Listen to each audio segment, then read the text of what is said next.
Recording in progress. Good evening, everyone. Happy Halloween Eve. Calling to order today's regular meeting of the Planning and Transportation Commission for Wednesday, October 30th. Could you please call the roll? Chair Chang, Here. Vice Chair Rectal, Here. Commissioner Aiken, Here. Commissioner Liu, Here. Commissioner Suma. Here. We have a quorum. Okay. So the first order of business is public comment on any item that is not agendized tonight. Are there any speaker cards? I have one raised hand on Zoom from Aram. Okay.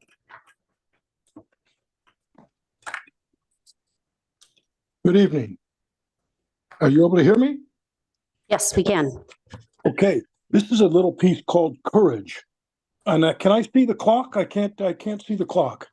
I'm looking for just one candidate for school board or city council with the courage to take on those who would ban books, eliminate Black studies, and take on the U.S. and Israeli death machine in Palestine and now Lebanon and Iran. A candidate who will speak out against the powerful pro-Israeli lobbies here in Palo Alto and across this country.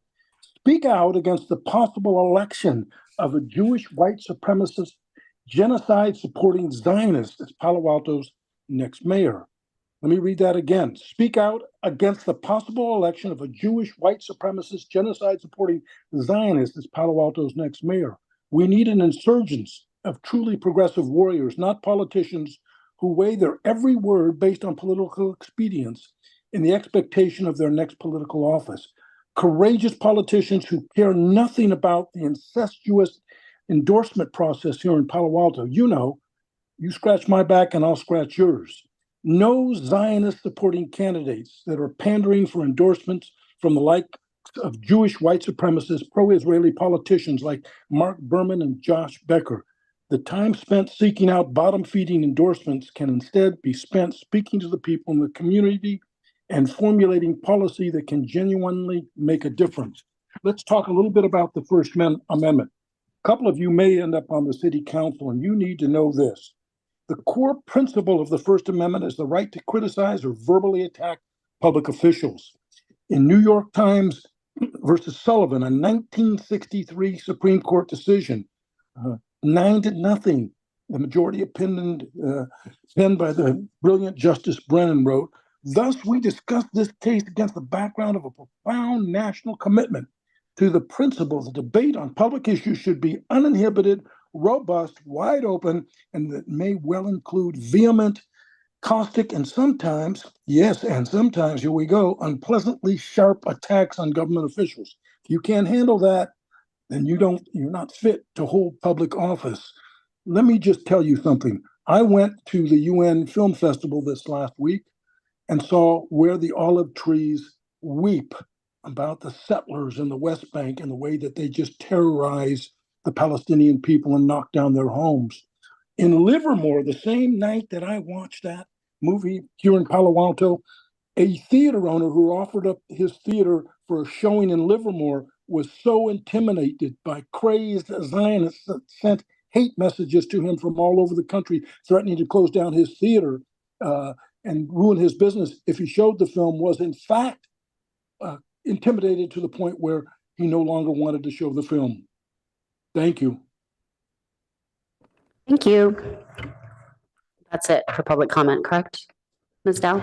Yes, that's all our speakers. Okay. So our next agenda item is agenda changes, additions and deletions. I'd just like to let people know I got here. No changes to the agenda, but I was going to state for the record that Commissioner Templeton has joined us. Okay. City official reports. Is Mr. Ruiz here or? Yes, he will be joining us. Ruiz here? Okay. He's joining us Okay, remotely. Great. I don't know who wants to go first. I will go ahead and go first, and then he can follow on if he has anything to add. So next slide. So upcoming meetings, at the next PTC meeting, on November 13th, we have scheduled the annual comprehensive plan reporting and also the implementation programs, a number of implementation programs for the housing element that involve zoning or changes to the zoning code. Then we have a number of potential items for your December meetings that include returning to you with the HIP AHIP ordinance, update on the parking programs, and as well as a couple of community zone projects. We've got a planned home zoning project at 3265 El Camino Real. Sorry for the typo there. And a amendment to a planned community zone at 4075 El Camino Real. The exact dates for those will be resolved in the coming weeks. Next page. And one update on a item going to council next month on November 12th. This is something that came to the PTC in May and July of this year, implementing a number of state laws. And so as stated, that will be going November 12th, and that's the end of my report. Thank you. Does anybody have any questions for Ms. Armour? I have a quick question. So the list of items that are listed for potentially December, is there a chance that they might come sooner? Because it looks like we've got a tentative meeting scheduled in November to make up for the Thanksgiving meeting. Correct. So we did hold a time for that special meeting the week before Thanksgiving rather than the night before Thanksgiving. But at this point, it doesn't look like any of them will be ready to make it to that hearing. We are hoping to have 2 items for each of the 2 meetings we have in December. The first one will be the regular meeting on the second Wednesday of the month. And then the other 2 items would go the following week at a special meeting so that we're not trying to schedule a meeting on Christmas. Thank you. Is there a chance that we would, well, maybe this is for transportation. I was wondering if there was a chance that we would hear the parking update, which didn't quite happen. At this point, we have that scheduled for one of the December meetings. Okay. All right, then, Mr. Rios. Thank you. Thank you, Chair and Commissioners. Rafael Rios, Senior Engineer with the Office of Transportation. Only have one minor update today, and that's next week's payback meeting. The Bike and Pedestrian Advisory Committee meeting is going to be canceled, selection night. And that's my only update for this meeting. And if you have any questions, ready to take them.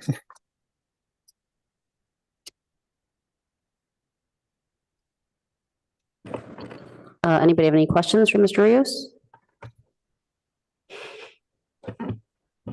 Yeah. 2 questions. One is the Wilkie Way Bike Bridge is under construction. Do you know what's going on there?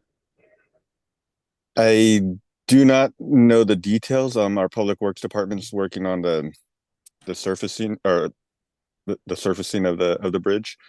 I don't know much more details of that effort. Okay. I can chime in a little bit here. Sylvia Starlack, Transportation Planning Manager in Office of Transportation. I believe the last I heard is that Public Works is waiting to get clearance for the pop-up bike lane that will need to be put in place on El Camino Real in order for that work to begin, because the traffic on the bridge has to get detoured somewhere. And I think they need to get that through. They've put some bollards along the road right now. So there is a separated bike lane on El Camino right now at that location. Oh. But it doesn't go all the way to Arrostadero. It only goes part of the way. Okay. It's like from was it? Monroe. Monroe to roughly the creek there. They've got- Okay.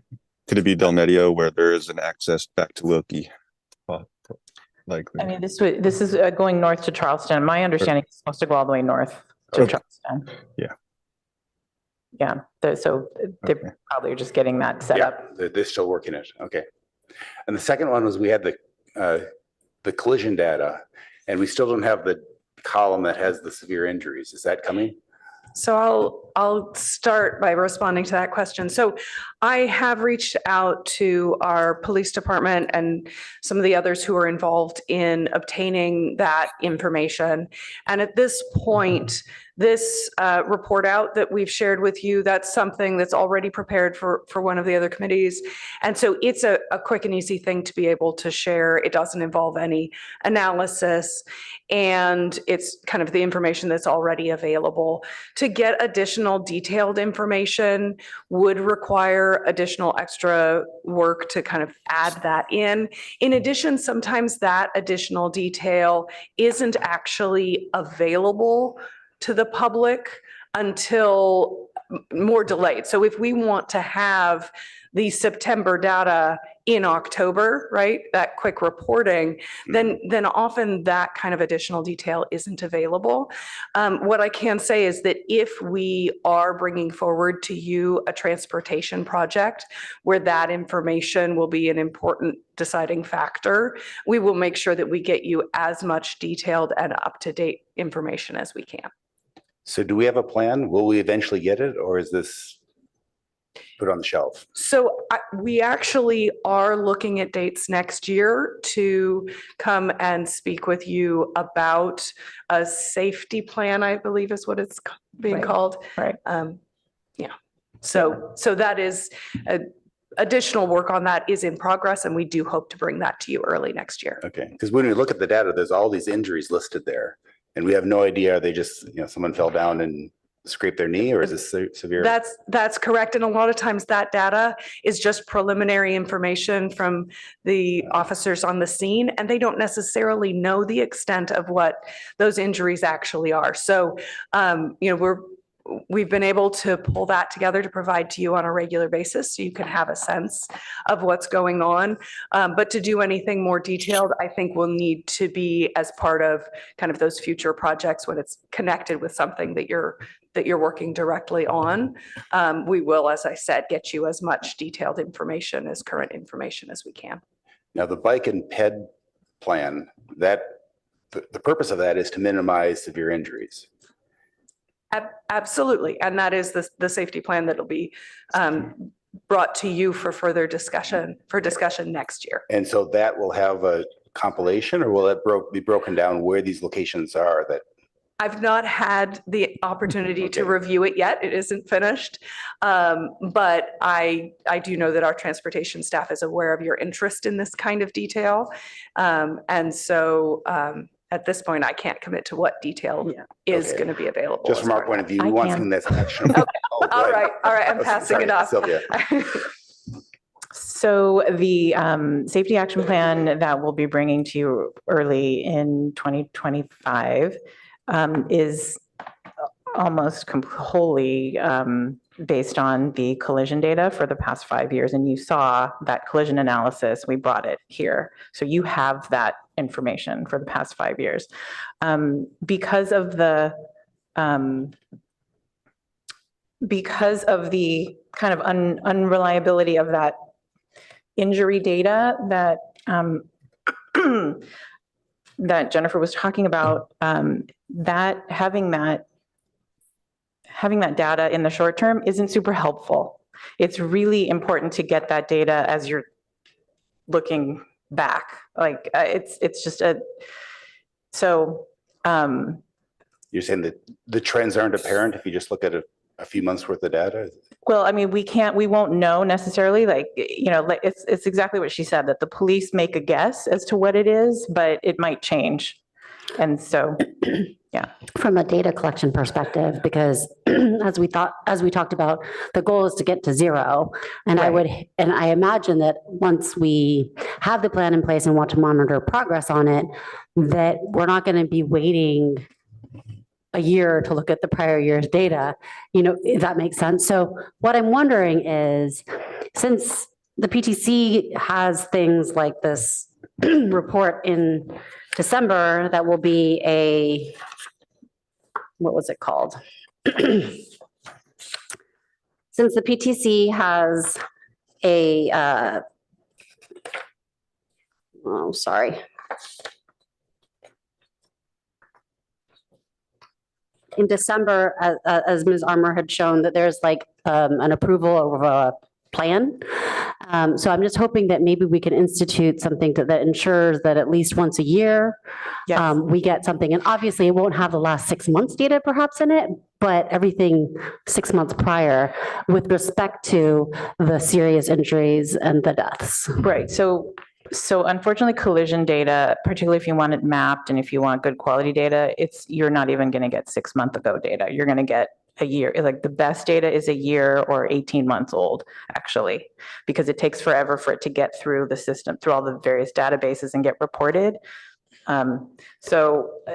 Yeah, I know that you would wish you would have it sooner Yes, too. So I feel right. like this is a big problem. It's like, a statewide problem, though. Yeah. So just to say that I agree, yes, we want to be looking at the data more regularly. That will be something that is in the safety action plan that we'll be bringing to you in January, I hope. And separate from that is the bike plan.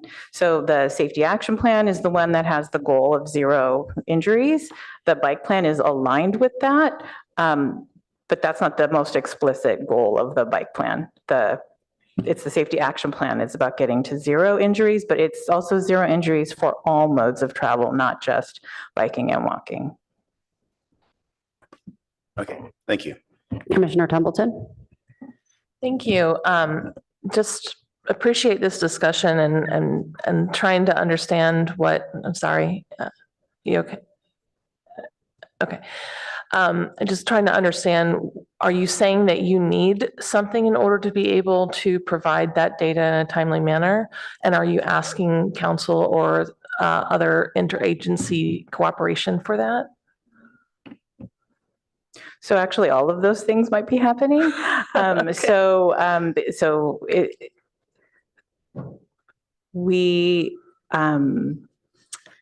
The analysis of the data needs to happen. We need to make sure we're getting the best data that we can. The plan itself will talk about trying to get data from other sources, not just the state's injury database. San Jose Vision Zero is looking at getting data from the trauma centers in the county. That's going to require a whole agreement. And so there's work to be done, but yes, we want to be looking at the data in a more regular way, and you'll see in the plan there'll be some tasks and things regarding how often and when we should be updating the plan and monitoring. There's also something about metrics, performance metrics, and just kind of keeping track of certain things that we currently don't do. But we need you to look at the plan and give us your feedback on what kinds of things we can be doing in this area. So I'm really excited to bring the plan to you and get your feedback on all of these tasks. Awesome. I think it would be wonderful to look at it and go through it. And I think also just to explicitly state what things you need from other people so that the council and other agencies that are interested can officially hear it. That'd be great. Thanks. I don't see any other lights, but I do have one other question for Mr. Rios regarding transportation. So it was a news item, and I know there's been significant public interest and also some public comments sent to us about this. So there's a news item about Tesla working on, or Tesla being in conversation with the city of Palo Alto about using Palo Alto as a testing area for its autonomous or driverless vehicles. And so I wondered if that is indeed true or what the status is of that. Thank you for that question. I'm not familiar with that report personally. I'll try to look into it and see what kind of if I can bring an update for our next meeting, but I'm not familiar with that particular article or. Okay, thank you. Yeah, there's definitely significant public interest regarding that topic. Oh, and Commissioner Templeton has a comment too.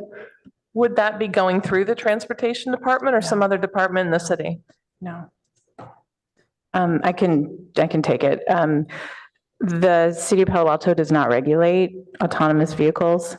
Those are regulated through CPUC and the DMV, so it would not go through us. Thank you. That's helpful to understand.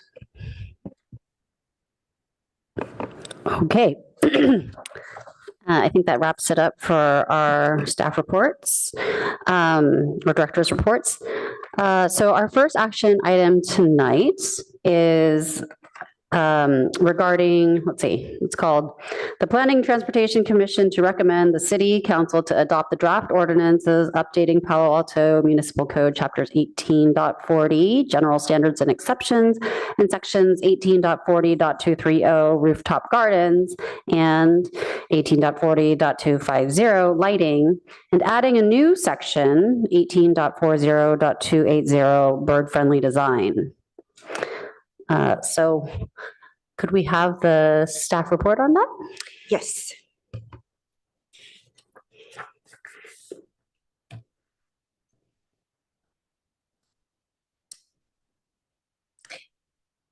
Good evening, Vice Chair and Commissioners. My name is Kelly Cham. I'm here to present the draft lighting and bird-friendly design ordinances. So just as a reminder, this is a council priority for this year. So the lighting ordinance generally follows the dark sky principles to reduce the light pollution. And the bird-friendly design ordinance is actually going to be an implementation of a comprehensive plan policy in addition to completing the council priority once it's adopted. This was discussed prior in the August 24th PTC hearing, and we have received a number of comments and feedback from the PTC. So the current version of the draft ordinances addresses those concerns and feedback. The lighting ordinance, as it was mentioned, it will be updating or repealing the existing lighting section and replace with the new language in attachment A.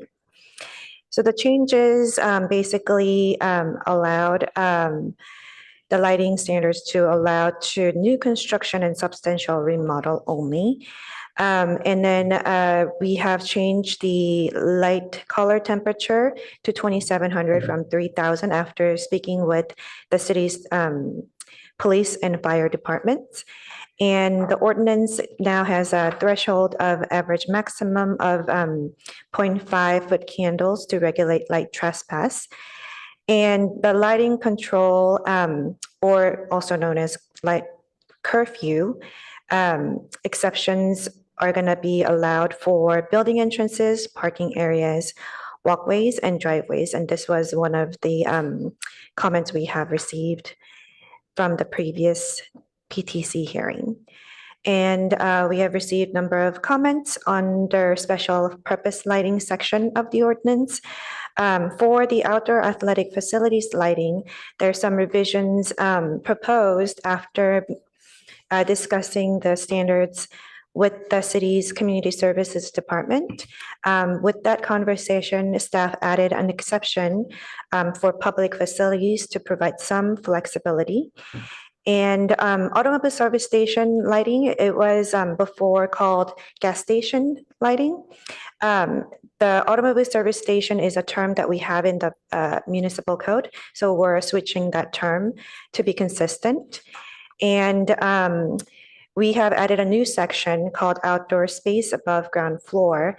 That was added because of the feedback received related to the rooftop businesses, restaurants, and bars.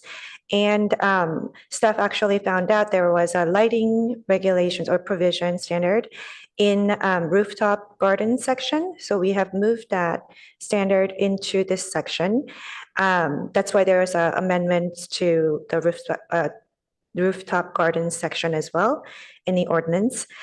For the lighting near streams, staff, when we brought the stream corridor ordinance, corridor protection ordinance early October,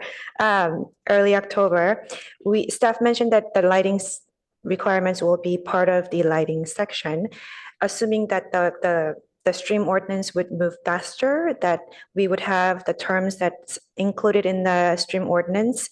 We were planning on using those terms in the lighting section, refer to those, that particular chapter, but because that schedule has shifted a little bit, we are planning to bring back the updates to this particular lighting section at the same time as the stream ordinance. For the bird-friendly design standards, it will be a new section in the municipal code. And majority of the feedback received from the PTC was related to the definition of bird-sensitive area and the applicability. Staff revised the definition to apply the bird-sensitive area only to the areas west of Foothill Expressway and east of Highway 101. That's basically excluding the flatland area.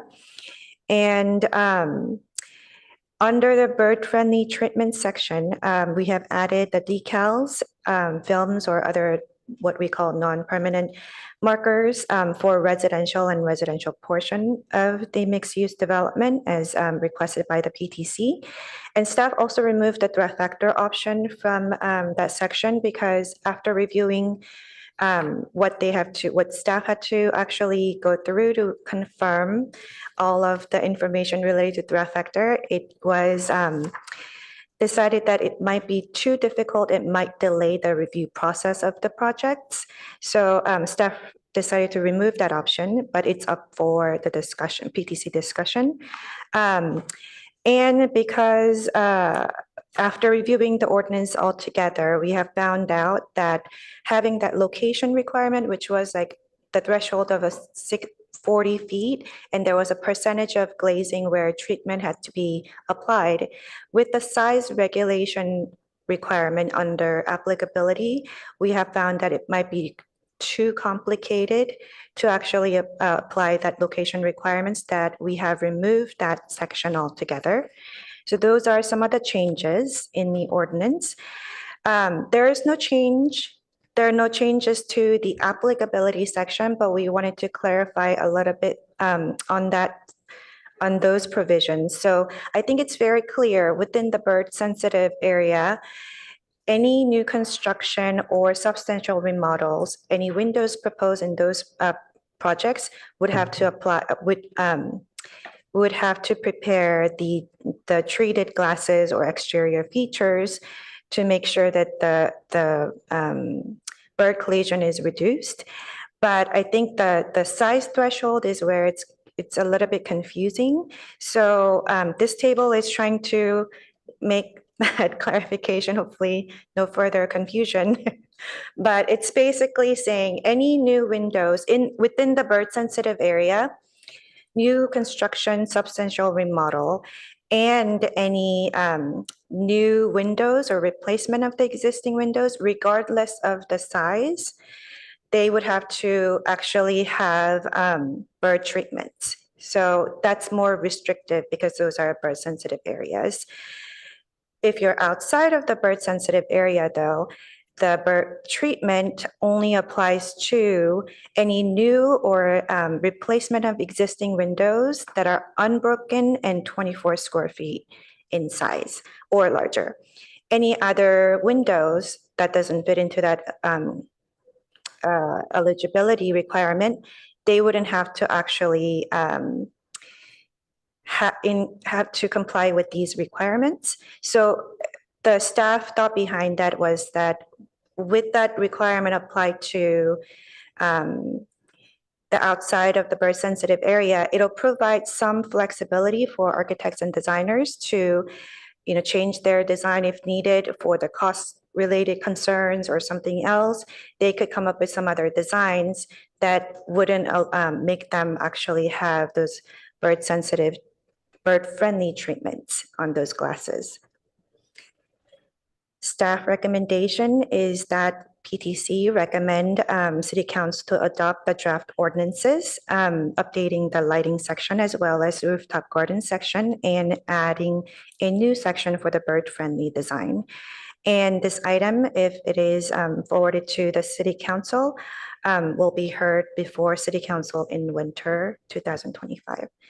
So that concludes the staff presentation, and staff is ready to answer any questions. Thank you, Ms. Cha. So because these are two different, so we're going to do commission clarifying questions, but if I can ask you to be clear when you're making, if you're asking any questions, which portion of the ordinance it refers to, I think that might help us keep things straight. So whether it's referring to dark skies or whether it's referring to bird-friendly design, that would be very helpful. So commissioners, any clarifying questions?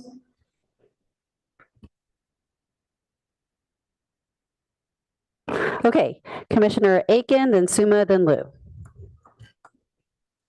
Thank you, Chair. Just have a few. With regard to dark skies on packet page 21 in E1A, talking about shielding, where is the lighting trespass measured? For example, I could imagine a light cone coming down from a luminaire and striking the ground at the property line, but then it wouldn't be visible at 10 feet above the property line. So when you do the plan evaluation, how do you measure that? So under shielding on page 21, it says we have added that language, no lighting shall trespass more than 0.5 foot candle as measured at the abutting property line. So it'll be at the property line, we'll have to measure. At ground level? At ground level. Okay, thank you. And one, hopefully the last question about automobile service stations and EV charging stations. Looking at the language in the code for automobile service stations, it still seems pretty gasoline focused. So do you think that's broad enough to include what we expect EV charging stations to become? So we don't have any definitions that basically specifically refers to EV. Staff had consulted with the current planning staff. So if we have asked that if there is a new station for EV charging, similar to gas station, we would actually put that under automobile service station, even though the definition basically primarily covers the gas only. So that's why we have changed the term to automobile service station. So I'm through the chair, we'll just jump in and say that, clarify that is the term that would include EV service stations, EV. Oh, yeah, I think the change to use the defined term is absolutely the right one. Right.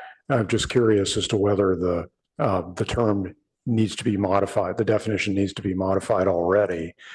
We won't have EV charging stations that are really analogous to current gas stations for a while yet, but as the technology permits fast charging, we likely will. So.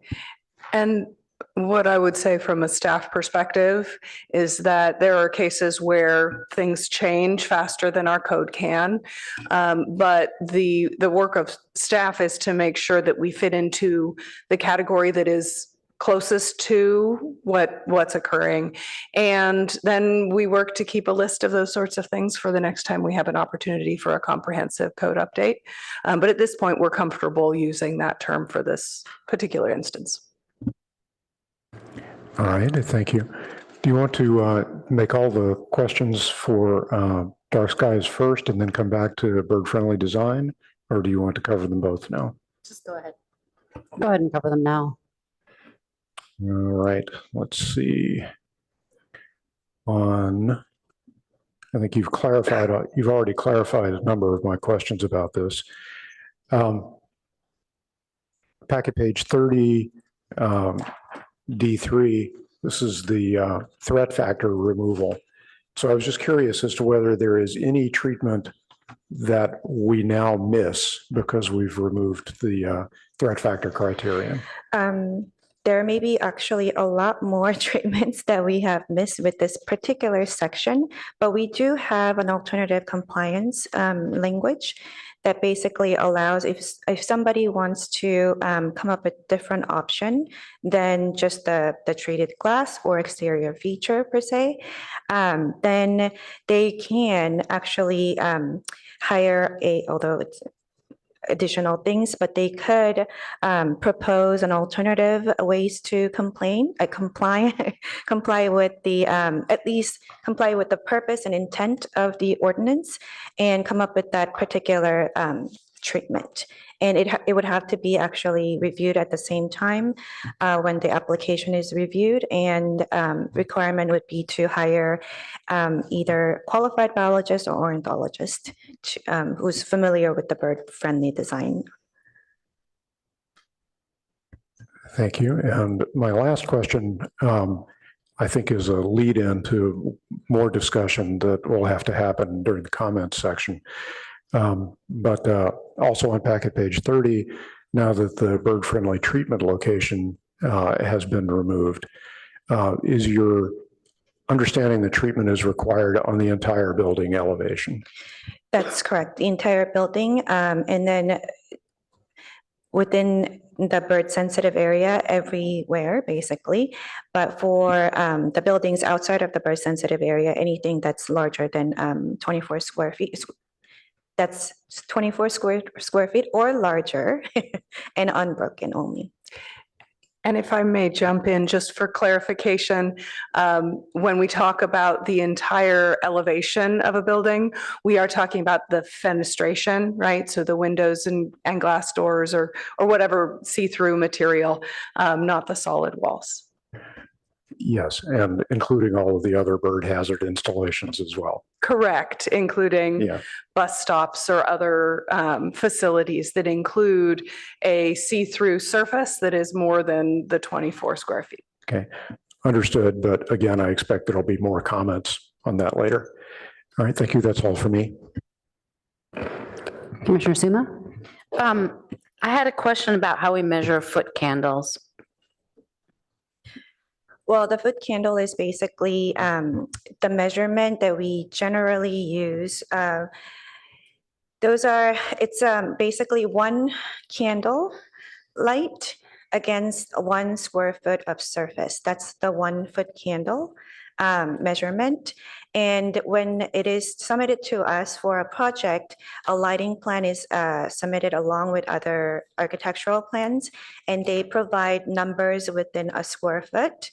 So you see a bunch of numbers all within the property, and you'll be able to identify what the foot candle levels are.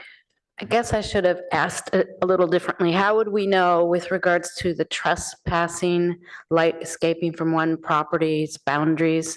How would we measure that in the field?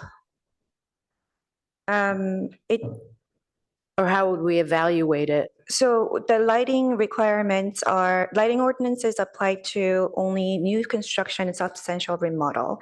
So I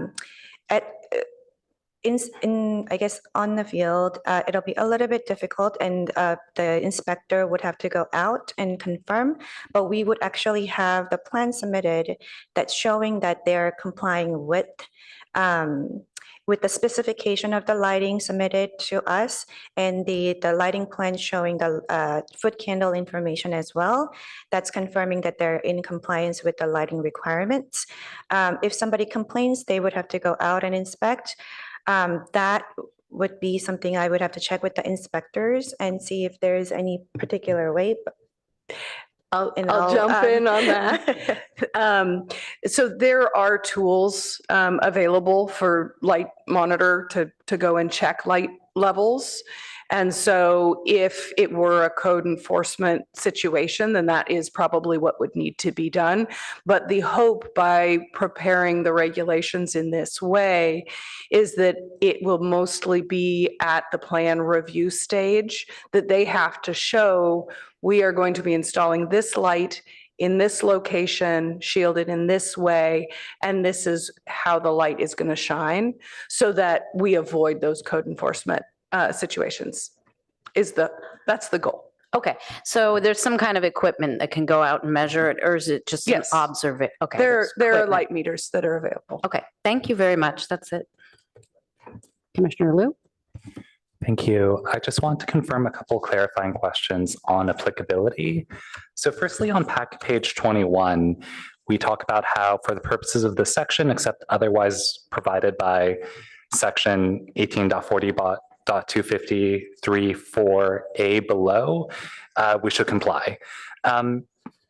Can you confirm which sections exactly 3.4A refer to here? Yes, sorry, that was a spelling error. It's actually 18.40.250E 4A. So that's under lighting control section. So Okay. yeah. Wait, E4A, okay. Lighting control. Page so 22, on the bottom of the page. Lighting Okay. control and lighting curfew section. Okay, I'll need 1 second to digest that. Okay. Yeah, but thank you for clarifying that. And yeah, I think there's at least one other reference to like string lighting where the section subsection number was like had a typo in it as well. And so just, I guess, confirming my understanding of applicability because of how we've updated the ordinance, the reference that seasonal lighting from October 15th to January 15th would be exempt is kind of redundant and not needed anymore because seasonal lighting would potentially be, by definition, not be associated with new construction or major remodel, right? I just want to confirm if that like line still belongs or if that's kind of a moot point now. It's our opinion that that is still a helpful information to have in there, basically clarifying that seasonal lighting does not need to be, for example, kept to the light level restrictions for string lighting. Because there are regulations for that, for string lighting, even though, you know, you could set up some string lighting without requiring a building permit or substantial remodel. So the goal is to have regulations in here. The main implementation of them will be when we do have a permit to review, but it still is important to set out those expectations for the lighting levels that the city wants to see. Okay. I can come back to this in comments once I've kind of reread the reference to E4 and just confirm the applicability all adds up. I had another question about applicability on bird safety. So can we just confirm how we define an unbroken 24 square foot surface? There was some discussion of this last time about how an accordion door, for example, would be counted as like multiple separate panes. But I could imagine a glass curtain wall, which is all glass, but you know, each individual pane is less than 24 square feet. So like, how do we make those distinctions? So it would have to have a visible separation with like divided lights or those accordion doors, right? Accordion doors would have those actual physical division of the glass portion or fenestration. So those kind of things are needed to make sure that it's considered unbroken. So it will have to make, so even if, let's see how I should. So for accordion doors, definitely they're, as long as the each pane is not all together. So the door is when they're closed, it's all together maybe bigger than 24 square feet for sure. But those are divided with the frames in between so that it is not considered unbroken, because the glass curtains are usually not really, it doesn't have a physical separation of those doors most of the time. So another way to state it is if you had multiple panes of glass that were right up next to each other and didn't have a physical frame or something dividing them, then we would consider that a single uninterrupted. But if Okay. you have a physical frame around each of the segments of that door, and each segment is less than the 24 square feet, then that would not require the special treatment because each of the segments is less. But if Okay. there wasn't a frame, if there was a way to do it where it ended up being this, when extended, a full area with no dividing frames, then we would consider that a larger glass and therefore would require those treatments. Okay. And I guess I can imagine glass curtain walls that I've seen where the kind of framing is like an inch between two large panes of glass. That would still count as two separate panes of glass to be measured separately in terms of sizes. That is correct, similar to divided light windows. Okay. That Okay, can right. be that thin. Okay, got it. Thank you. And those are my clarifying questions. Seeing no lights, I'm gonna, I don't know why. Commissioner Templeton. I think one of the lights is broken. So we maybe use the one. Thank you, Chair. Yeah, I have a question on your presentation on slide 3. I think I know what you mean, but I'm going to go ahead and ask the question. Are you asking this body to repeal or recommend repealing lighting standards? That's Could we correct. see slide 3? When we are making enough changes that it is more straightforward to just repeal and replace, that's how it's phrased. And so that's a standard operating practice. Correct. That's Some- really good to know. I Yeah. want to make sure we're all clear on that because that's a word that's caused us some angst in the past. Okay, yes. Sometimes the changes are minor enough that it's just striking out individual portions and replacing them with new language or other edits. But when it is substantial enough, it is usually cleanest to just say we are repealing and replacing with this new language, even if it has some. Right, but that of the doesn't old mean, and language. if we all vote for this, that doesn't mean any of us wants to repeal lighting standards. It means we want to No. improve them and update them according to whatever we decide. Correct. Okay, Correct. great, thank you. Okay, so seeing no other lights, now I will ask my questions. So on packet page 21, under E1, which is shielding, and E1B, it asks that, or it talks about light fixture shall be located at least 3 feet from curbs and 10 feet from driveways or intersections.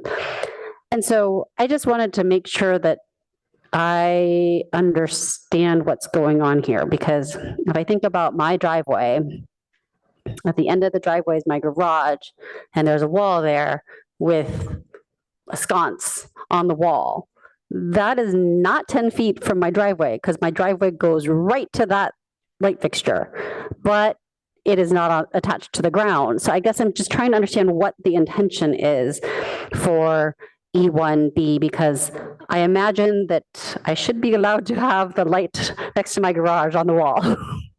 I think that's correct. So the intention was to make sure that the vision triangle, what we usually refer to, is kept there as well, so that there is no safety issues with the lighting proposed closer to the driveways or the public right-of-way.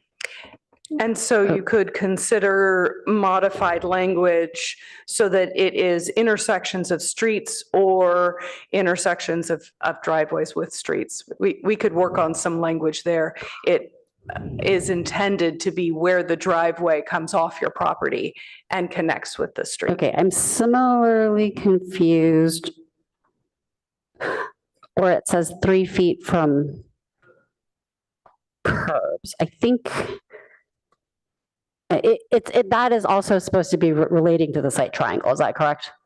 Okay, then we can worry about that later. I just wanted to make sure I understand.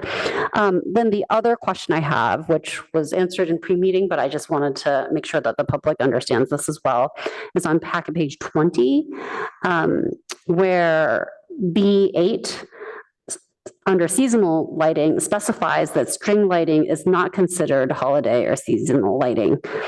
And my understanding of that is that string lighting that is not part of the seasonal lighting installation would not be considered holiday lighting. But obviously, there's a lot of holiday lighting that does include string lighting. That is correct. And in response to the question, since you were able to provide that to us ahead of time, we do have some language that we can share during the discussion portion of tonight's meeting, if you would like to consider that modification to provide clarification. Thank you. I think that is it. So now we move on to public comment. Ms. Dow, do we have speaker cards? Yes, I have 3 speaker cards, 2 individual and 1 group. First is from And then Dashel. just a minute before, I just want to make sure, see how many we have. What about online? Do we have anybody? I see no raised hands online, but I believe some are ceding their time for the group speak. Oh, 1 raised hand on Zoom. Okay, great, thanks. So first is Dashel Leeds.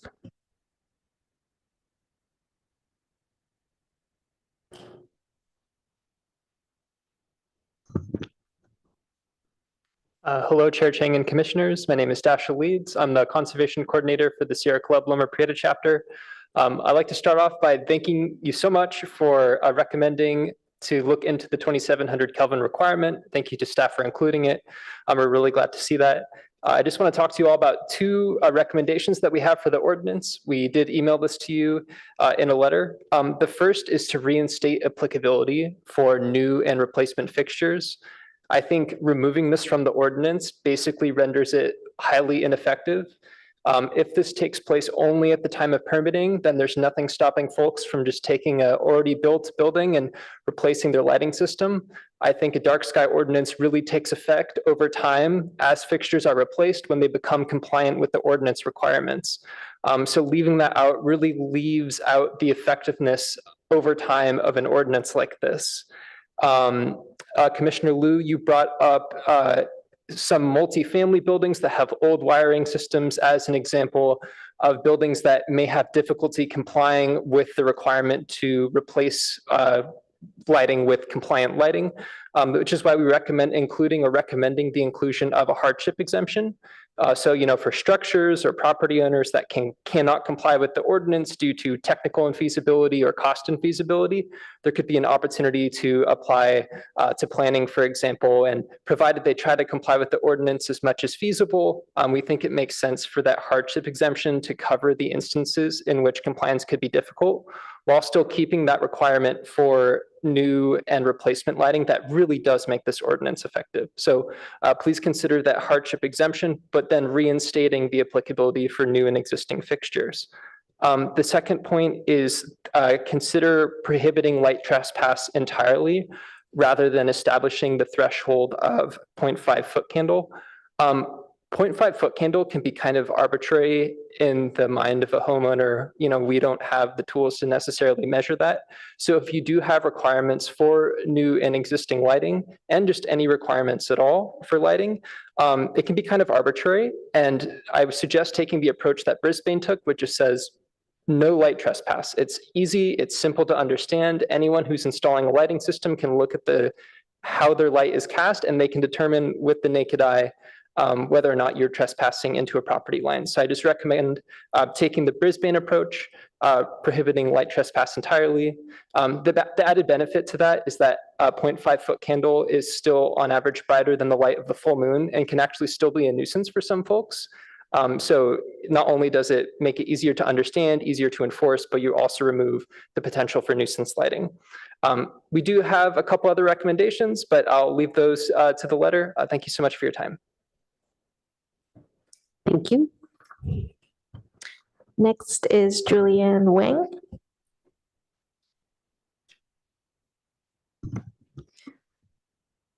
Can I have the slide, please? Okay. Good evening, Chair Chang and Commissioners. I'm Julian Wang with Santa Clara Valley Bird Alliance. I'm here today to address the importance of preventing bird collisions.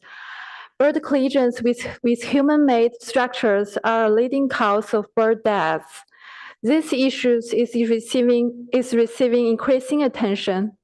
This picture won the overall winner and bird photographer of the year this 2024, showing over 4,000 birds that died colliding with windows in Toronto. The photographer, Hamunilo, is a conservation photojournalist working with Fatal Light Awareness Program, where she and volunteers save window collision survivors in Toronto. Sadly, most of the birds they find are already dead. So they collected the dead birds and created this impactful display at the end of the year to honor the lives lost and increase public awareness.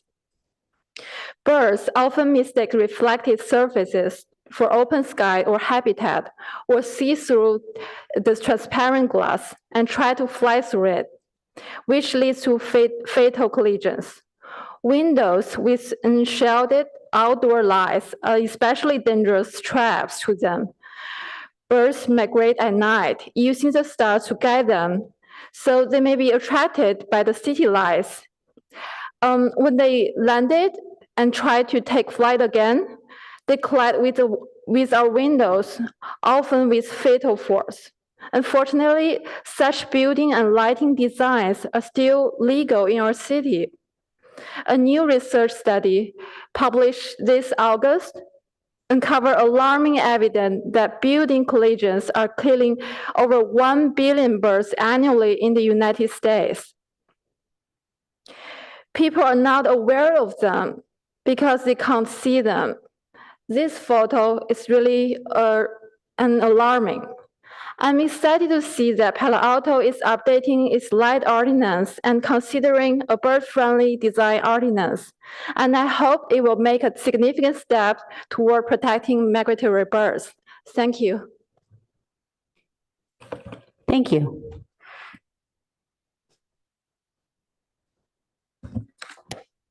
Next is from Shani Kleinhaus, who's a group speaker on behalf of Diane M., Lynn H., Alan K., Audrey K., and Tristan R.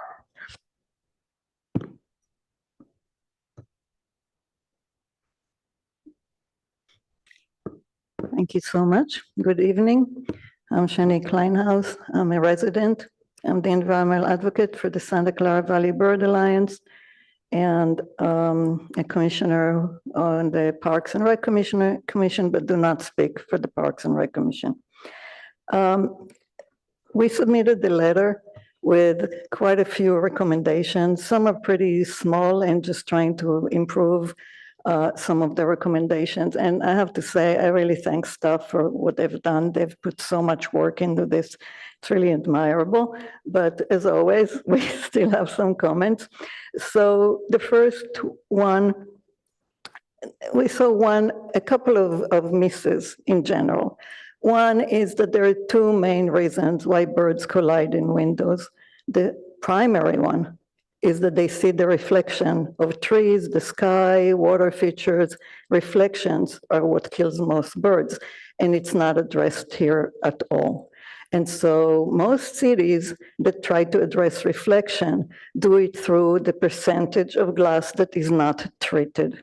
And this is something that we need to bring. And so we'll make some suggestions, and I'll bring that in a second. But we do need to address both the see-through situations where birds trying to get through the glass and the reflection of the glass where they're flying to something that is not really real. The second one is that it seems to treat homes and residential and commercial industrial buildings in the same way. And we feel that it's not justifiable to do that we really need to look at them differently. Partially it's because a lot of the commercial buildings have a lot of glass. And homes usually do not have more than about 40% per facade. So I'll get to that in a minute as well. How do we not impede housing, which we all want to continue to support, and yet make everything more better for the birds?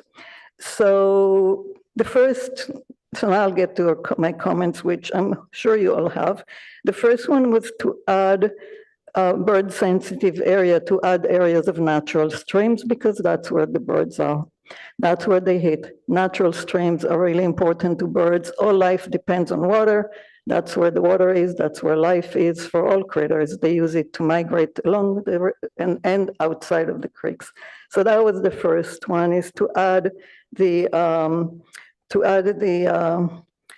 areas along the natural streams between 101 and Foothills Expressway. The second one was about bird hazard installations. The staff recommendation looks only at panels that are larger than 24 square feet. But there are many types of installations that are, they're not necessarily that big, but they still kill birds, and they're not necessary. I mean, a person needs to have a wall and they needs to have a glass, but the story which I told you once before about the bus stations, they didn't need to build them the way they did. They could have built metal like VTA does everywhere else and not have a type of structure that is dangerous. And there's a lot of other ones.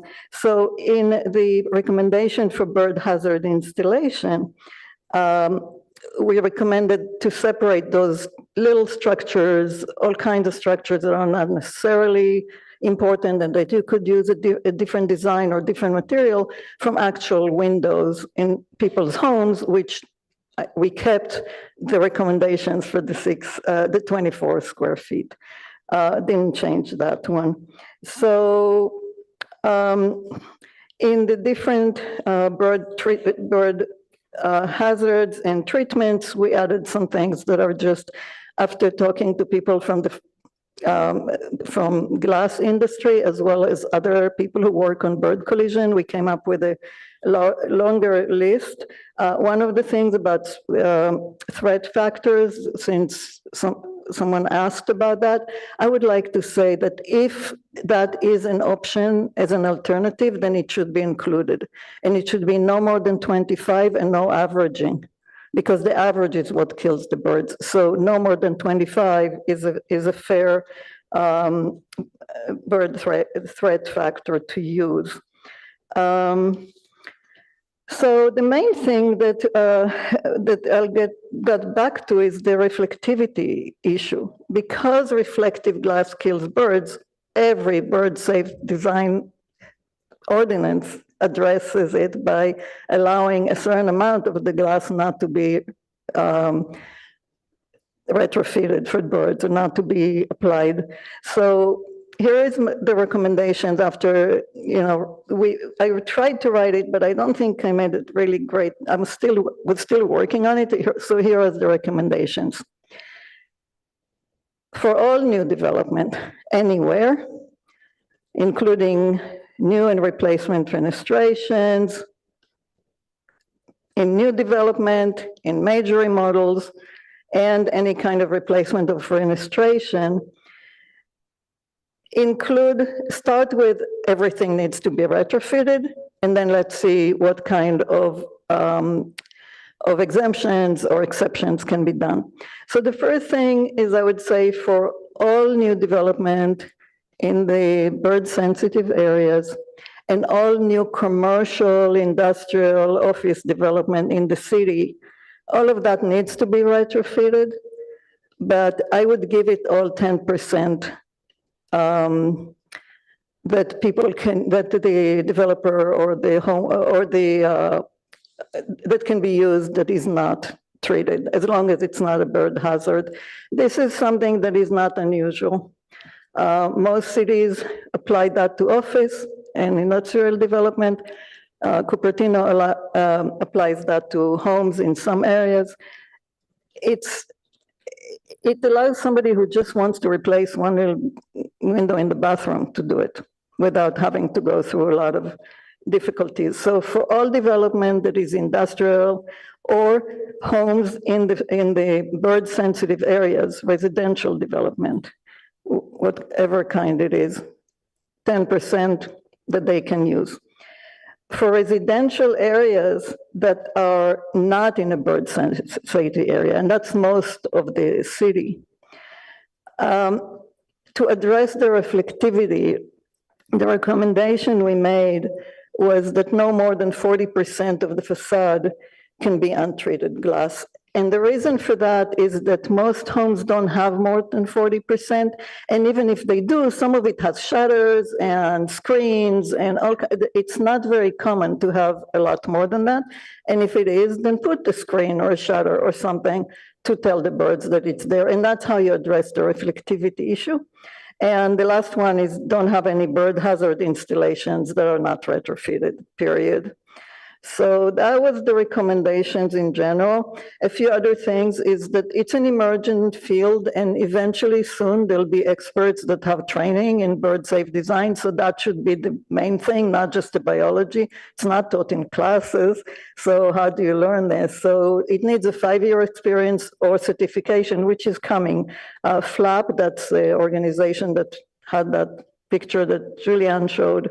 They're starting to prepare something like that. And where else? Yeah, for historic buildings, please don't exempt new additions. I've seen additions that are all glass in some places. And about the UV, I suggested adding it, but I'm kind of regretting that. Don't include UV. Doesn't work. A lot of birds don't see it. Also, UV is only visible to the birds when the sun is really bright, which is not where they're most active. They're active in the morning and the evening. So UV is not the best. But if somebody does bring that as an alternative, then if it's not prohibited, then what I wrote in this document would be the requirements for UV. Anyway, I hope you can, I still have like 45 seconds, so I'll just say again that hopefully you'll start with everything needs to be retrofitted and then give exemptions to housing and residential in the main of up to 40% in the main area and 10% elsewhere. Thank you. Thank you. There's no more, oh wait, there's one more public comment on Zoom, is that correct? Ms. Dow? Correct. We have one raised hand on Zoom from Cedric. Hello, my name is Cedric de la Boujardière. I am concerned that this commission is sort of erring a little bit too much in favor of protecting homeowners and not keeping in mind the protection of our environment and our natural brethren. I don't see why we would exclude all the urbanized areas of Palo Alto. That just doesn't make sense to me. I think at a minimum, we should do 300 feet from the creeks and 60 feet from the creeks. I mean, have you ever seen a bird fly? 60 feet is less than the width of my property. And birds are flipping back and forth great distances, much more than 60 feet. I don't see why you would want to limit it to 60 feet. I would go at least 300 feet, and that would include my own house in the urbanized area. If you want to keep it simple, then apply it to the whole city, not just the waterways. There's parks everywhere, there's trees everywhere. And as Shani pointed out, there's enormous numbers of birds that are being killed every day by bird strikes. And in terms of UV, there are some UV windows that work, but they need to be a patterned UV, not just a one single block of UV coating, just a subtle patterning on the outside surface of the glass. I don't know if all birds can see it, but at least many birds can see in the UV spectrum, and they've been used at some buildings at Stanford with enormous success in reducing the number of bird collisions. So I would urge you to apply these regulations across the board. And also, this thing about, 24-foot uninterrupted window, I mean, that's crazy. I mean, that's a huge window. If that's your threshold, then, most windows are not going to fall into that. I mean, most windows are going to have some sort of divide or or whatever that's going to make it smaller than 24 feet. So I think that's just insane. I think you need to really be looking at more of, the majority of glazing, at least the glazing that's, posing threats to birds, collisions, either birds seeing through it or, reflecting and seeing sky and trees.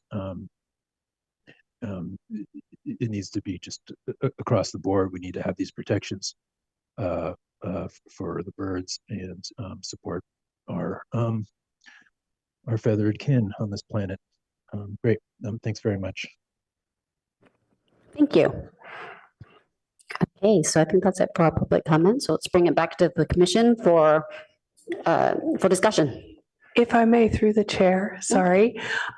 Just a request that if any members of the commission, or a recommendation that if there are any questions of members of the public, that we ask those now before you close the public comment portion of the hearing, just to check to see if anyone had any questions for the members of the public who spoke.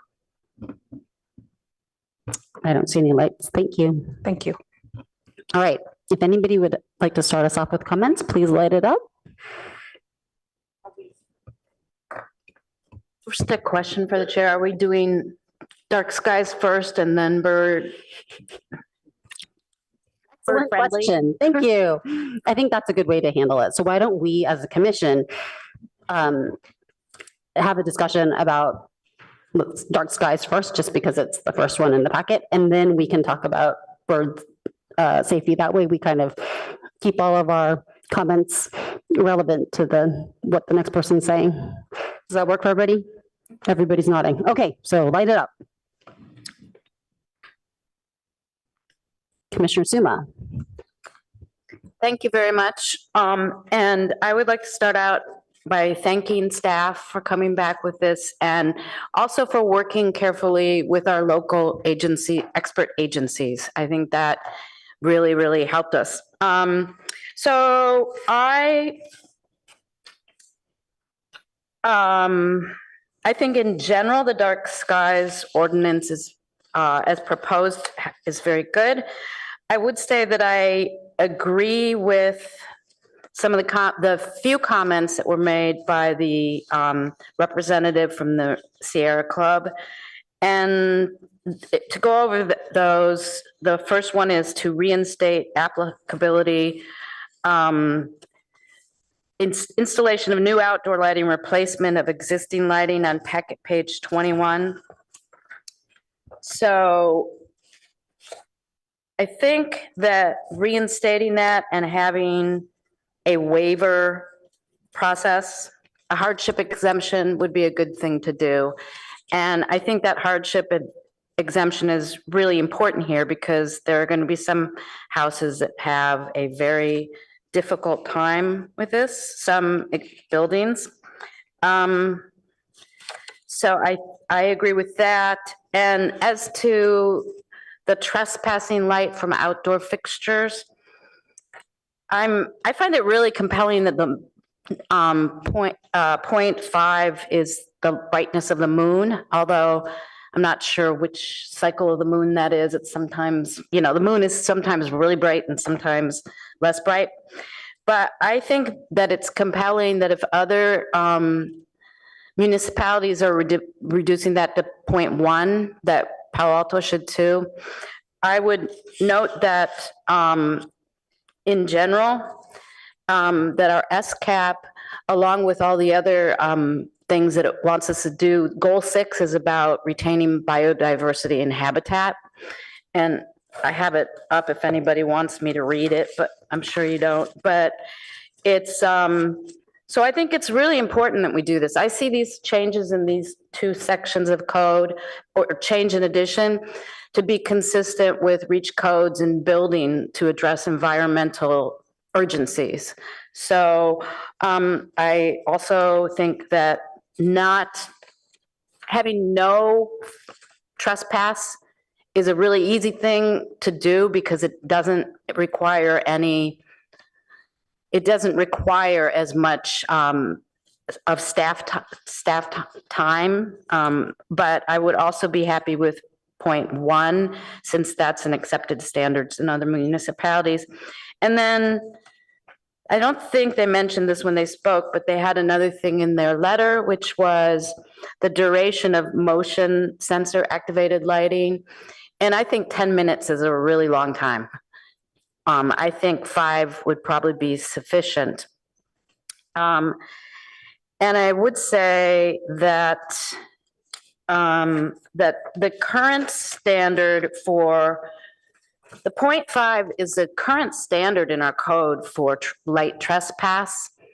And so it's not really consistent with the purpose of this, which is of this ordinance, which is to reduce light pollution. It's sort of keeping it the same. So that isn't very compelling to me as an improvement.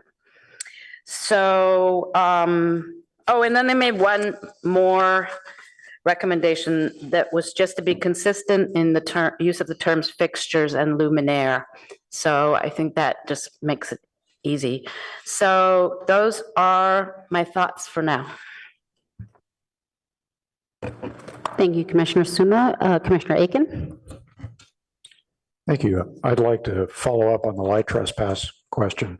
The reason I asked about how that was measured is if you're measuring at the ground, at the property line, then we aren't really establishing a good standard for what extends beyond the property line. That can be, it could be 0.5 foot candles, it could be less. It could even be more, depending on how the luminaire is designed. So I suggest that probably a better approach would be to say that there is 0 light trespass beyond the property line, which should allow a measurement at any point and make it clear what the threshold really is. Secondly, a bit more difficult question is applicability when there are new luminaires installed. And the concern I have here is understanding what the trigger event for this would be. So it seems pretty clear that if a building permit has to be issued, that's a good trigger event, and we could require new luminaires at that point, and all the other requirements of the ordinance would apply. If there is no such trigger event, then I don't see how we can require any conformance with the new standards.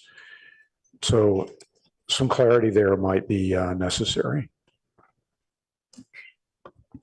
If that is a question? Oh, no. The question is, could the ordinance be clarified in order to make sure that that's understood? Excuse me. Or is it simply something that I'm missing here about when the requirement could be applied? Thank you for that question. No, I think you are understanding correctly, and the reason that the language is the way it is at the moment, and it could be expanded slightly to apply to anything that would require a building permit. But you are correct that if someone were to swap out a lighting fixture in a way that didn't require a building permit or electrical permit, there is not really an enforcement mechanism because, for example, code enforcement would not necessarily have any evidence as to when that occurred, whether it occurred prior to the implementation of this ordinance or not.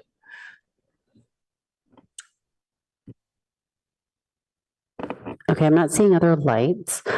So I'm going to chime in with my comments. So my comments are actually pretty in line with the Sierra Club's as well, except that I saw them but long before the public comment was submitted. The first one was definitely in reaction to the light trespass.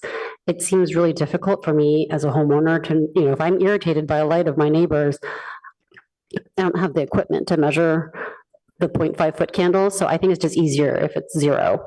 It makes it very clear what the expectation is. And I think it'll reduce the amount of work that comes in with people complaining. So that's one.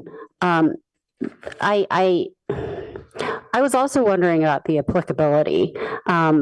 Last time when we were discussing this at the PTC, we were talking about creating a problem, an enforcement problem with the language that was changed. And at the same time, if we don't make this effective as of a certain date, it's going to take us a very long time to achieve any impact with respect to dark skies. So it strikes me that part of this is education.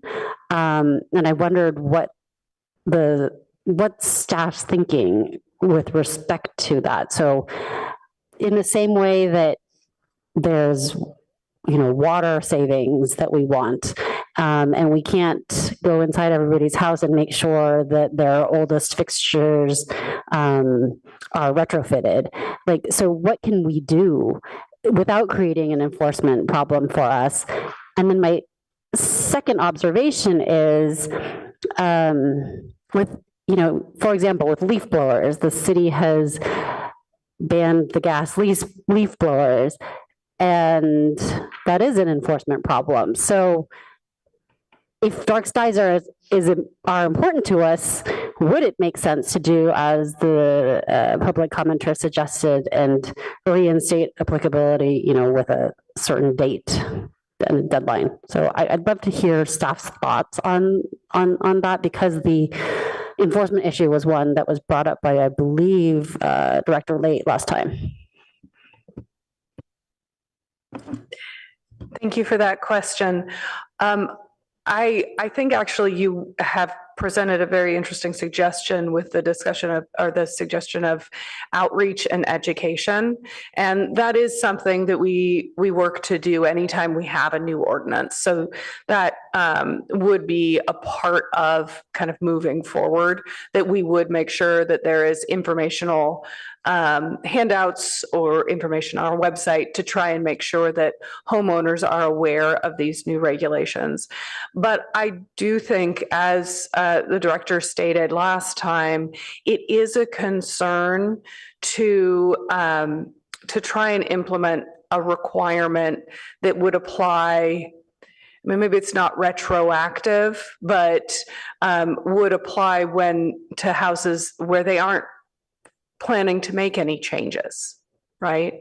And so there would be an effective date of the ordinance, and it would apply as currently written to the types of building permits listed, or other projects that trigger these requirements. As I stated, it could be slightly expanded to any permit associated with lighting replacement rather than just the substantial remodels.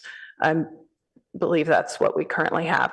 So there is a little bit of room to expand it, but it would be of concern in terms of actually implementing it, to try and apply it in instances where there is no required permit, no requirement that they come into the city to make a change to the existing light fixture. Okay, thank you. In that case, I definitely would be supportive of a change that broadened the requirement to anything that required a building permit. In addition, I'm wondering, the city council tasks us with doing something to darken our skies. Once this becomes effective, without an effective date, it's going to take a very long time before we actually make a dent in our darkness. So is there something that the PTC can do?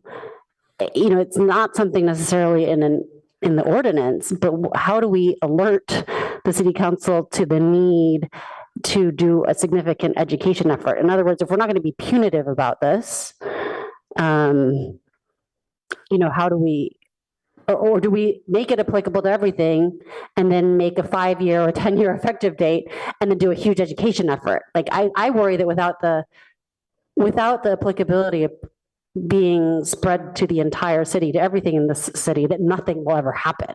That's my concern. Yeah. Thank you for those comments. And I think it is a valid concern to think proactively about how we can make sure that these new regulations have as much of an effect as possible. It is the type of thing where anytime there is a new project coming through, this will likely be a new condition of approval. Each planner or building tech will be reviewing these projects to ensure it gets implemented. And then I think some outreach is going to be really valuable. To your question about what the PTC can do, if in addition to any modifications to the ordinance, you wish to also express an interest or support for specific additional outreach, that staff be directed to that could be part of your recommendation to council, so that when council was adopting the ordinance, they could also direct staff to ensure that there is outreach as part of the implementation of the ordinance. Okay, thank you. And then I did want to quickly speak to two other things. I also think that the 10 minutes for motion detector lighting is 10 minutes before it returns to off is too long. I think 5 minutes would be much more appropriate. My own lighting is set to 1 minute, and I find that annoying. But 10 minutes would be a really long time to have something shining into my window in the middle of the night. And then on definitions, there are two things that I came across as I was reading it both on packet page 21. So if you look at D2 on packet page 21, it says illumination should be by low intensity lamps in the last line of D2. And I don't know what the definition of low intensity lamps is. So that is a lighting guidelines. So that's not a standard. So those are the guidelines that we generally try to encourage people to, without actually mandating those requirements. So those so this is under section D, lighting guidelines, Correct. right? Yeah.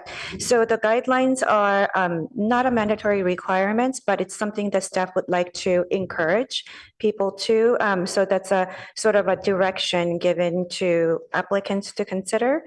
And if there's a way to, allow, change the design, and if applicant is willing to, then we would probably ask them to have the low, So there's no objective standard there. It's not it's not required for the objective standards to be in the guidelines. It's just guiding language. Yeah.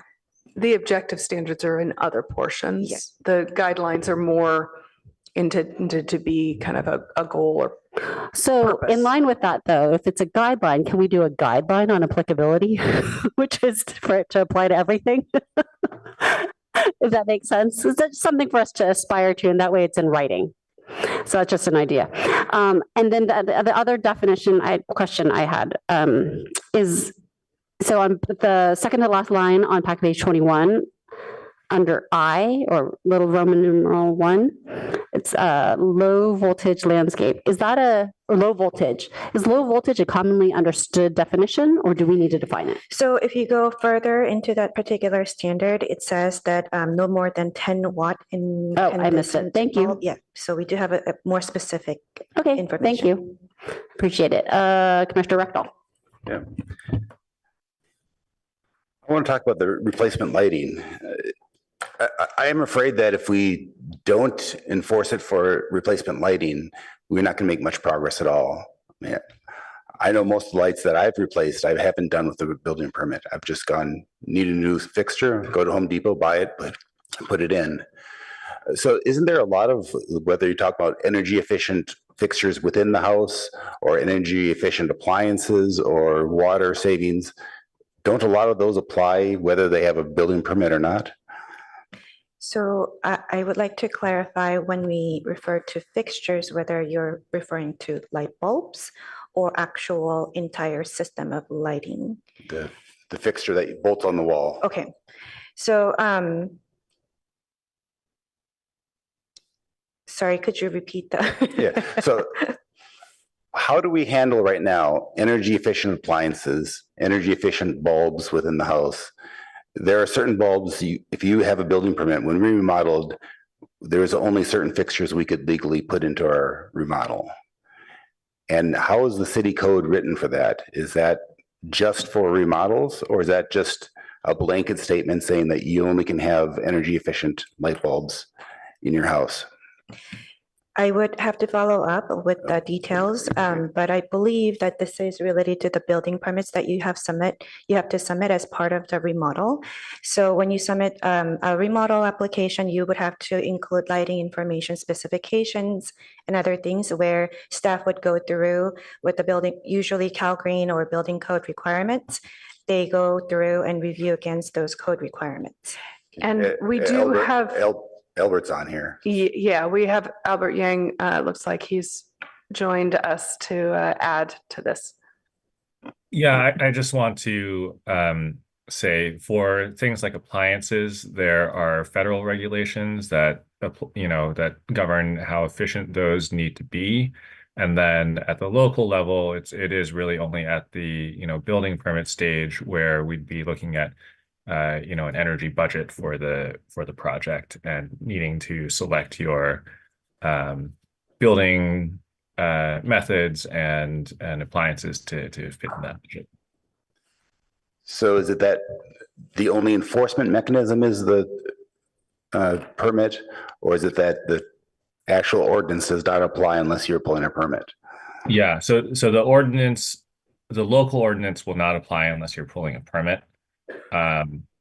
Is in terms of efficiency of the products that you can buy, those are regulated by the federal government, and we don't have a say in that. Yeah. Okay.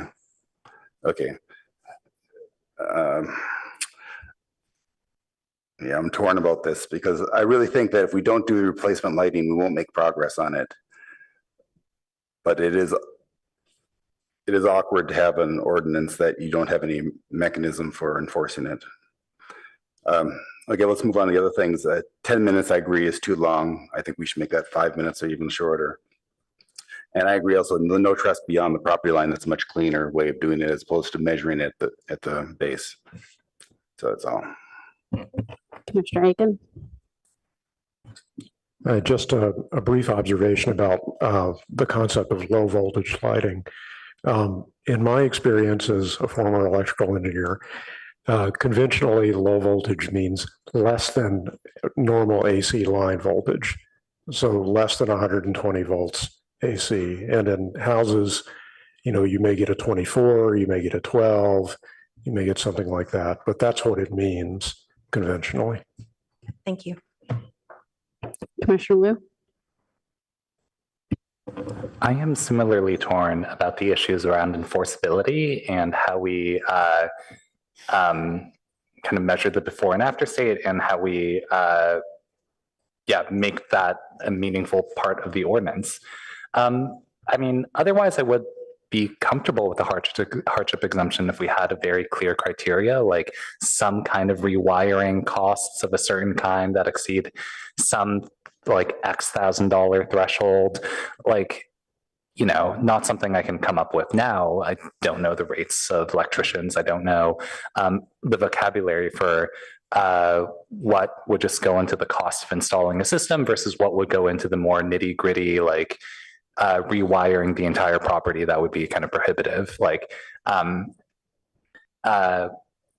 I mean, notwithstanding the concerns about like the enforceability at the first place, like I think like a hardship exemption is not unreasonable. And I think there are a couple other changes that do a lot of work, like the exceptions for lighting control applying to all building entrances, parking areas, walkways, and driveways. Like that covers, I think, a lot of the critical kind of safety uses of just having lighting on your property. I did have a slightly different question about outdoor lighting above ground floor on packet page 24. So my understanding is that this would apply to outdoor businesses that are above the ground floor, apply to rooftop gardens and like apartment or condominium developments, things like that. I think a couple of these points feel a little bit peculiar to me, that lights shall be dimmable to control glare and placed on timers to turn off after 10 p.m. I'm not sure if that's an existing code. That's on packet page 24 toward the bottom, 4B. Like, presumably there's no curfew. People can be on their rooftop gardens after 10 p.m., right? Like, we wouldn't force them to turn off the lights while they're enjoying their own property, for example, right? And similarly, I think ensuring that there are no spillover impacts into windows or openings of adjacent properties, I think that gets a little bit tricky. Like, we'd want that, or I guess I'm not sure how that requirement for there to be no spillover matches the kind of section below about not exceeding 0.5 foot candles beyond the perimeter, or other sections that also talk about light trespass.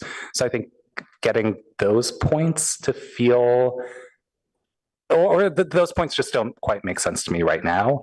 And if there's any comment or explanation, I would appreciate that. But otherwise, I would just note that these don't feel right to me. Yep. Thanks for the comments. I think that last comment about the section C and D, we can probably combine them together to make sure that it doesn't conflict with each other. And with the comments we have been receiving from the PTC, other PTC members, we can change that so that it's not, there's no trespass basically. Okay, and I'm also comfortable with that. Though, just to revisit that point, no trespass is, do we generally feel, is a practical standard with the kind of shielding and other requirements we're applying? Like, can we realistically get? So, right, Yeah. Sorry, thanks. The staff point of having 0.5 foot candle was to kind of provide some practicality in a way, because we do have shielding that basically allows no uplighting. So that's taken care of. But even if we say no light trespass, and it might seem like it's very easy to do so, the light trespass is something that is difficult to measure with just without any devices. So there may be some light trespass, even though we say that there's no light. So we're just providing some flexibility there to cover those instances. Sorry, if I may, on the question about the light trespass beyond like a certain threshold, like a property line.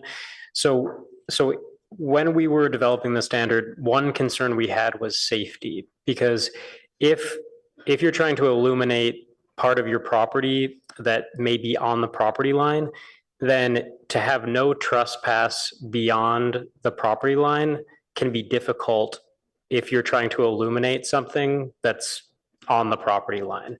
So that was sort of the rationale if it's useful. So for example, if you had maybe some sort of like planters that were in sort of an area that is being used like near the property line, if you had to make sure that there was no light that passed the point of the property line, there could be a scenario where it's not possible to adequately illuminate some object that in the dark you may sort of trip over or could present sort of an issue from that perspective. So I just wanted to kind of offer that as it relates to that question and some of the questions or consideration of sort of that threshold, if that's helpful. I have a question about fences. So would a fence be considered shielding?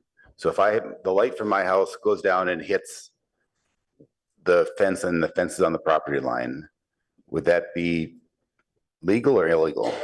The fence would stop trespass onto the neighbor's Okay. property. But it wouldn't count as the shielding that's described. Go ahead. The issue with that sometimes from our perspective, it's similar to sort of like if you use landscaping as sort of like to obscure something visually. If the fence were to be removed, then the light wouldn't have something that would stop it, right? So if there was an existing fence that was on a neighbor's property line and you put up a light fixture and their fence is shielding the light from your light fixture, then that doesn't really necessarily create a long-term shielding solution under like any scenario along the property line. So I think we just have to be careful about sort of like how we're looking at, a separate structure as the shielding device for lighting standards. Yeah, to just supplement, we have a definition of fully shielded, basically describing light fixture to be fully shielded.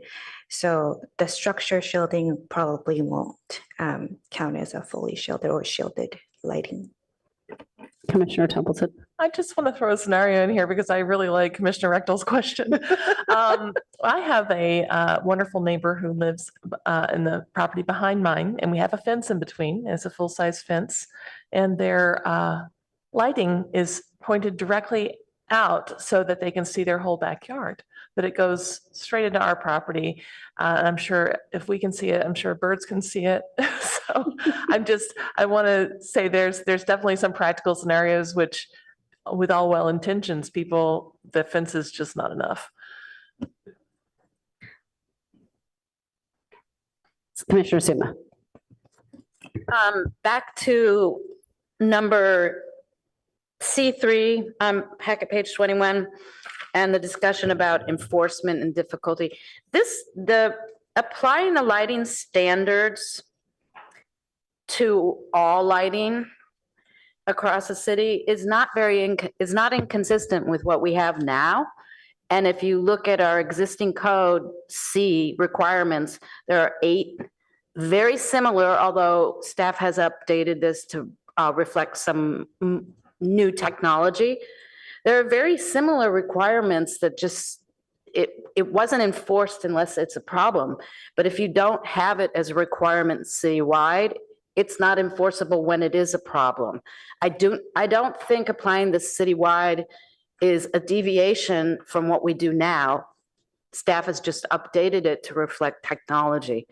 And I mean, I don't know, I have my municipal code up, but I can read it to you guys, but it's 8 standards that currently are there, requirements, that are currently there. So if you do have a problem with lighting from another source, you have these to protect you.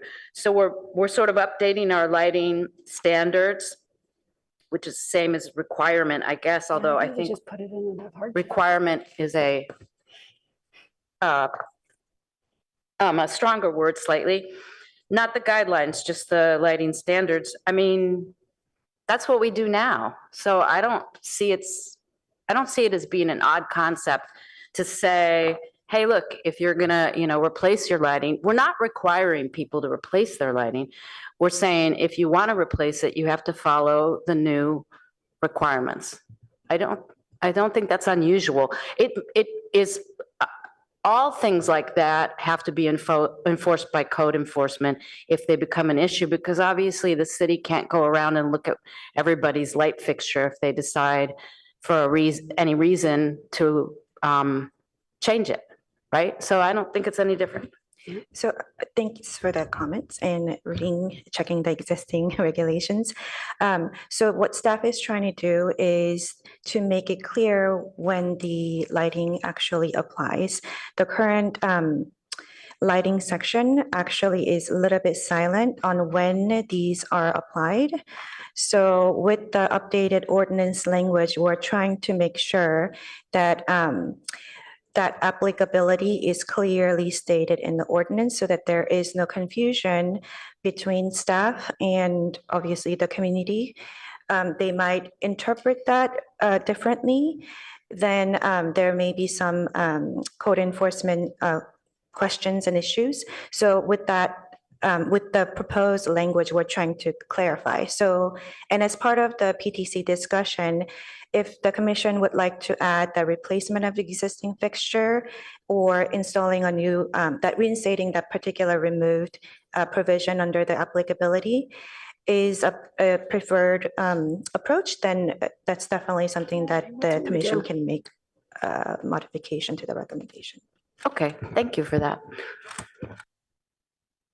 I don't see other lights. And because I'm worried that if we go on to talk about bird safety, then we're going to forget everything that we discussed on lighting. So I was going to suggest that perhaps we make a motion specifically relating to the dark skies piece of the ordinance. So I don't see other lights. Is there somebody who would like to put forward a motion?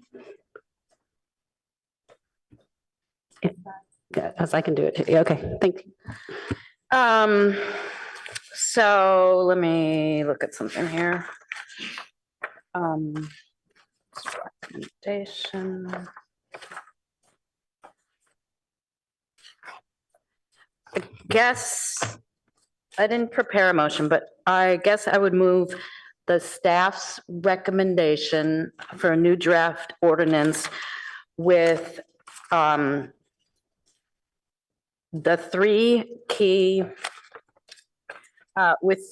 changes. One is to reinstate the C3 with the lighting standards. Number two, I'm sorry, Commissioners, do you mean reinstate C3 under applicability on packet page 21? wait, sorry, what did you say? Reinstate C3 under packet page 21? Yes. Okay, thank you. Yeah. And then the second recommendation would be to change one shielding on packet page 21 to either no trespassing or 0.1 from 0.5 and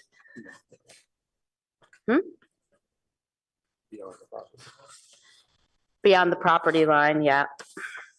And then the third one would be to reduce the time of a lighting triggered by a motion sensor to 5 minutes from 10 minutes. And to consider the clarifications of definitions included in the letter from the Sierra Club. I'll second that, but then I have a question. Oh, yeah. Oh. Commissioner Liu. Have a few things to shout out and let me know if you'd be open to potential amendments here. Just for the sake of thoroughness, would we also want to recommend to City Council some follow-on work to work on education? And also, I'll just pitch a new concept out here. We talked about it last time. Also dark skies requirements for indoor commercial lighting, like the many buildings that have their lights on all night. So if we could forward a recommendation to City Council on that, I think we would. That seems friendly. Okay. Also, for staff to consider a hardship exemption for existing. Thank you. I forgot to add that. And maybe this is too granular for us to worry about, but the outdoor space above ground floor section, I think needs substantial reworking, though I'm sure we can probably just come up with something reasonable, like, the hard curfew at 10 p.m. is like a new concept that we don't want to introduce through the light ordinance for outdoor spaces. And then there would also be some clarification, right, on like string lighting and some internal cleanup on like numbering throughout this section. I don't know if those need to be the motion at all, but I'll just mention that now so that we don't forget about it. So yeah, a bit of a grab bag of issues, but the main things are the hardship exemption, community outreach, discussion of indoor commercial lighting, and the outdoor lighting section would be. So I thank you for reminding me about the hardship waiver. And then I am happy to accept as an amendment some concept about education and also indoor lighting, although I believe there's something about this, but indoor lighting, especially in commercial buildings at night, can really be unreasonably bright. So that was a good catch. I don't feel that we've had enough discussion about number 4 on packet page 24, which is outdoor space above ground floor, to add that into the motion. I would let you pursue a separate motion about that. Okay. But the second has to. But the staff recognizes some need for cleanup of, 4C and 4Ds, like basically contradict, I think. 4B introduces like a new concept of basically requiring lights off and above ground outdoor spaces after 10 p.m. Which So on a process check on this. So we have a motion on the table with a second, and then certain pieces that were amended. And I think where we are, then I need to accept those amendments also. And then I think just to keep things clean, we'll go back and address packet page 24, item number 4. I think it's too much to stick into this, if that's okay. Yeah. All right. That is correct. Thank you for checking in on process. We also, so we want to make sure that it is clearly stated what the friendly amendments were, or which portions of them were accepted, that they were accepted both by the maker of the motion and the seconder. As well as, and it may be that restating the motion with those amendments may be the cleanest way to do it. Also, staff would request that the change to 0 or 0.1 trespass beyond the property line, that one or the other of those be chosen as part of the motion. So let's restate the motion, please, Commissioner Suma, or do you want me to try to restate it? Yes, because I couldn't really write it down since I was just making it up. I'm going to try and restate the motion that I think I seconded, which is to move the staff recommended ordinance for lighting with the following changes: to reinstate number 3, C3 on packet page 21. Second, to reinstate C3 on packet page 21 with the addition of a hardship exception. Second, to change the light trespass to 0.1. Is that right? Is that what you said, Commissioner Suma? I said either 0 or 0.1, but staff has just. I'm going to go with 0.1, I think. That's fine. Okay. Yeah, we're going to pick 0.1 because of staff's concern to allow a little bit of flexibility. So to change it from 0.1 to 0.5, from 0.5 to 0.1 foot candles everywhere it's stated throughout the ordinance. Third, to change the time limit on motion censored lights that will automatically turn off from 10 minutes down to 5 minutes. 4, to examine the definitions, to consider the definition comments that were given by the Sierra Club. And then 5, to recommend to council that further outreach be done in order to educate the public, as well as to recommend to council that we take a look at, in the future at some point, indoor commercial light as it regards dark skies. We got the hardship. We got the hardship exemption, right? Okay. Yes, but without any specificity.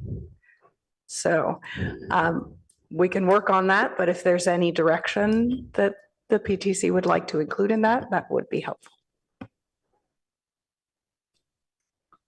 It's the findings basically that we would have to include as part of that exception, hardship exceptions. We know that we can't just make it on the fly, but if you have any direction on what types of findings we should consider, that would be helpful as well.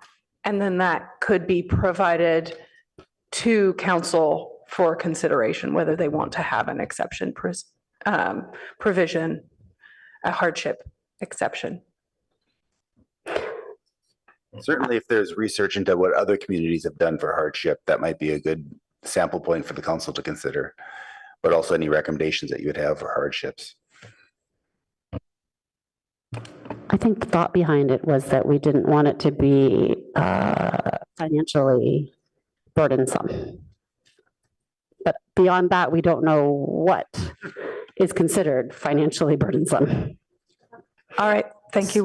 We can take that recommendation and provide the council something to consider. So I would add that it would be financial, technically unfeasible, or actually inconsistent with a historic structure.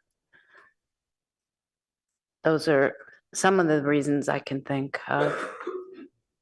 That all makes sense, but I think at this point we're giving direction rather than adding it to the motion. Is that correct? Yes. That is correct. Okay. And that is helpful. But we do have the 5 points that you laid out as part of the motion. And by nods, we got confirmation from the maker of the motion and the seconder that those are acceptable description. Thank you for stating that for the record. So additional discussion, commissioners? Fantastic. I think we could take the vote, please, Ms. Dow. Commissioner Aiken, Yes. Chair Chang, Yes. Commissioner Liu, Yes. Vice Chair Rectal, Yes. Commissioner Suma, Yes. Commissioner Templeton, Yes. motion carries 6-0. Thank you. So now we need to move on to the second part of our discussion of this ordinance, which is the bird-friendly design. Light it up, commissioners.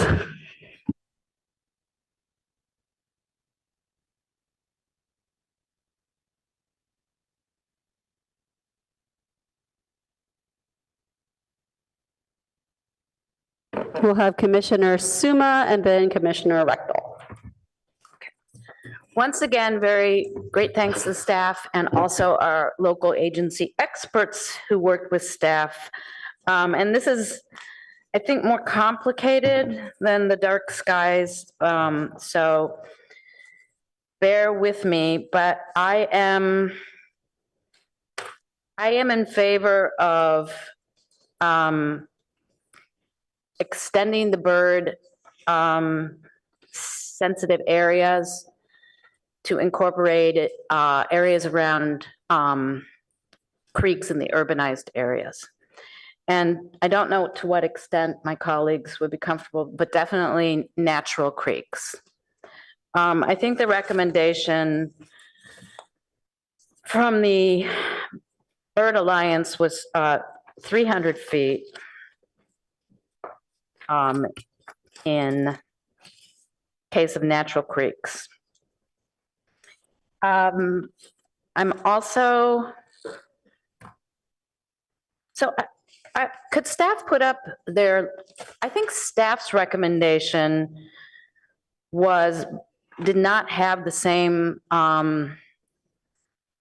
allowance for 10% of untreated glass glazing in the bird sensitive areas that our expert recommended, and for the 40% of in the, so the recommendation that was given was that in bird sensitive areas and and commercial, all citywide, no more than 10% of the facade can be untreated glass or glazing. And for residential outside of the BSAs, no more than 40% of facade can be untreated glass or glazing. And I think that staff went beyond that to restrict 100% in, I believe that's what that slide indicated. Maybe you could clarify. So yes, it would apply to all windows when you're talking about the bird sensitive areas. In the other areas of town that are not categorized as bird sensitive, then it would be all windows that are more than the 24 square foot threshold. So in those cases, if you've got a bunch of small windows in a single family residential, for example, structure, it may be more than 40% because that glazing, that fenestration is broken up into smaller parts. Okay, so I'm kind of torn. I need to think about this a little after listening to my colleagues. And then I am supportive of bird hazard installations city-wise, not being able to have any untreated glass or glazing. So I don't know, I could go through. I think that's a good start there to see what other people are thinking. Commissioner Rechtel.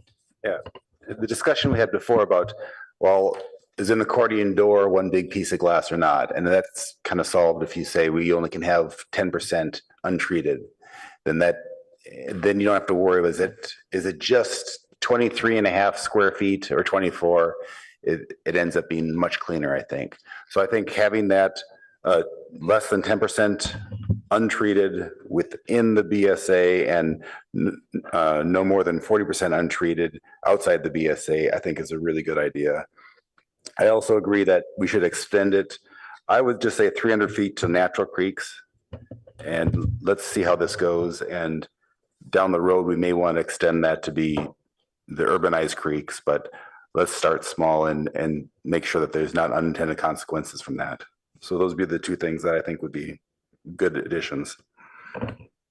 Commissioner Aiken? I think I'm going to concur with those opinions, but I want to move on to one more thing, which is the Bird Alliance definition changes, particularly for bird hazard installations, which I found to have more precision and a better characterization of the hazards than we have in the current proposal. So I would like to, I think I would like to see all of them incorporated into the ordinance. I'm a little worried about the difficulty of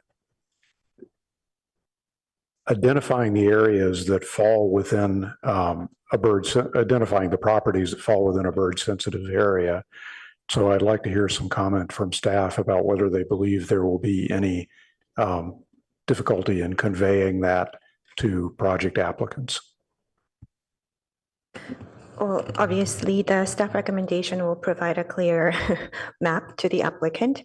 What the staff report actually includes a map of two different options. One was 60 feet buffer from all of the creeks within within the area between Foothill Expressway and Highway 101, which was one of the recommendation from the PTC last time, and also includes 300 feet buffer from natural creeks with that particular area. So that map can be available to the public if that is adopted as part of the ordinance. It just as a note, the buffer is created from the center line. It's not from the top of the bank, as we have discussed in the other effort. So it'll be a lot easier to identify the location if that is incorporated. Okay, thank you. That's encouraging. Let me see. You have a quick follow-up there. Do we have a legal definition of what the center of the creek is? Sorry, could you repeat? Do we have a legal definition what the center of the creek is? Center of the creek, we would have to check that, but generally when we say center line is the data we have in GIS layer. There is some GIS definition. Okay. So if we say 300 feet, then that is clearly stated. Yeah, we would clarify in the definition that's 300 feet from a center line of a natural creek. Okay. Or any other. And then what about parcels? Let's say 10% of the parcels within 300 feet. Is that considered Or is it has to be 50%, 50.1%? Or does it have to be entirely within 300 feet? How do we? I think we would say anything that intersects with the buffer area once it's created. But there is also a concern that if a tip of the property only intersects with that buffer area, does it really make sense to apply the bird sensitive? So that can be something we can consider. Okay. And I will jump in and say that in terms of implementation, it would be simplest to say that if any portion of the property is within that it would apply consistently across that parcel. Okay. And what that means is it actually has a slightly larger impact, right, than the 300, but ensures that all property that is within that 300 feet or 60 feet, whatever is chosen, is covered, plus a bit more for those properties that straddle the line. Okay, thank you. I'll give it back to Commissioner Aiken. Sorry for that. No, that was useful. Thank you.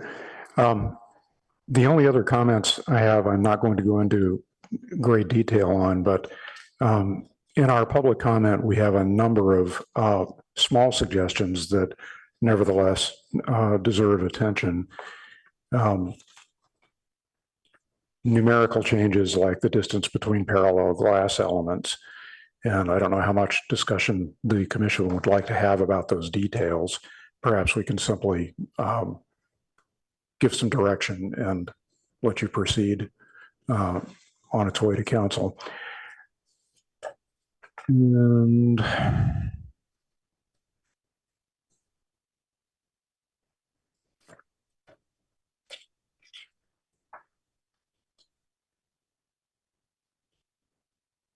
I think that's sufficient for me for now. Thank you.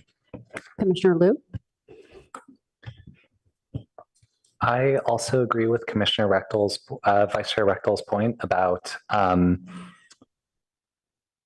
prioritizing an overall surface area view rather than the 24 square foot. I think certainly like curtain walls that are just pure reflective glass should qualify under this ordinance, but I think as specified for like a continuous 24 square foot surface, like most of the all glass buildings in downtown San Francisco, for example, would not qualify under that definition. And I think having something that's more percentage based might ultimately be the simpler option and therefore the preferable option for me as well.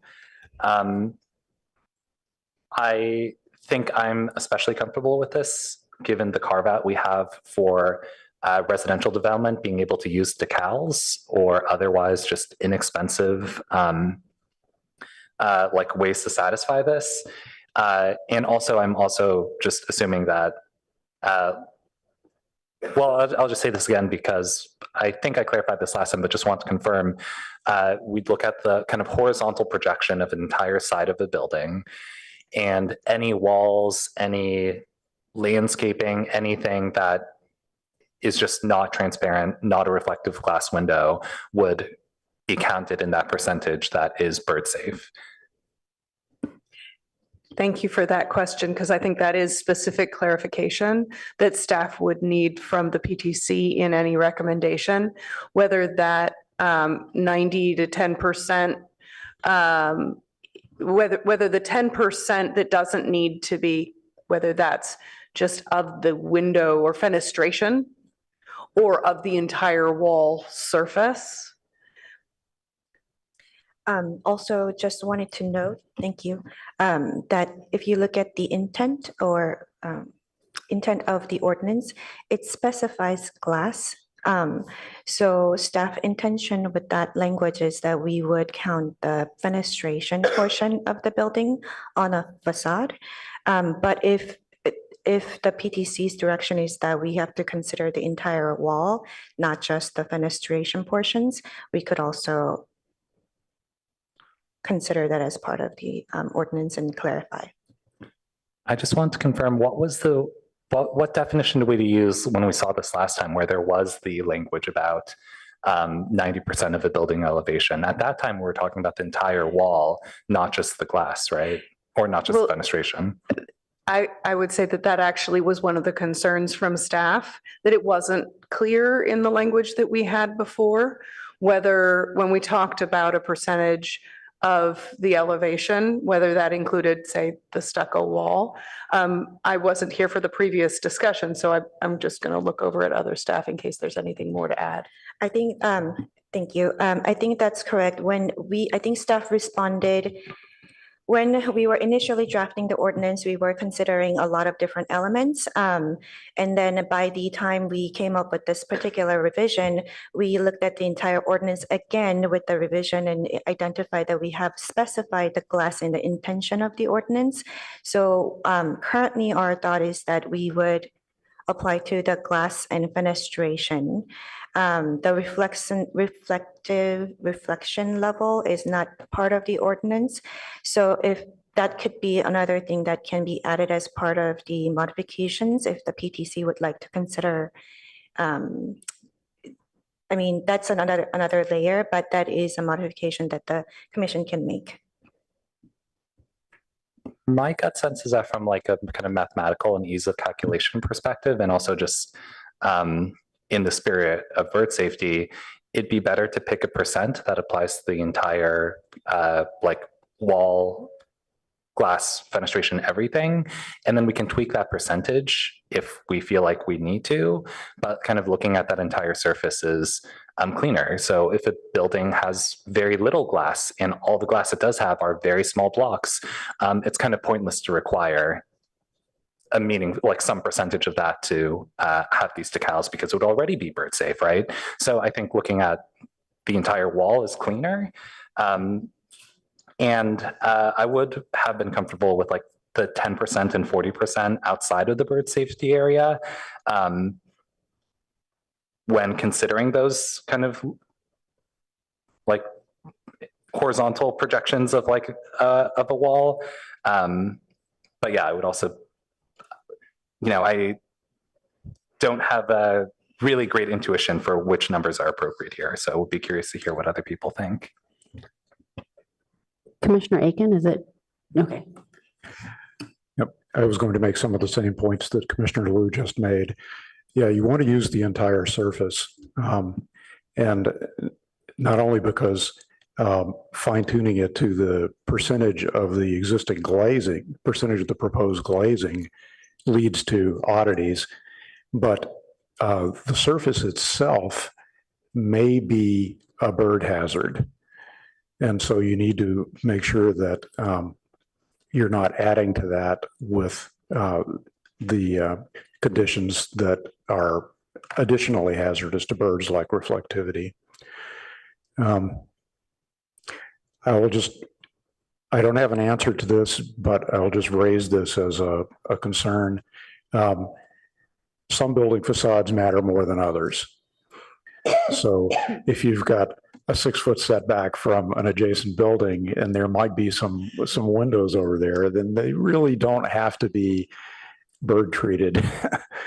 But I see no easy way to specify that.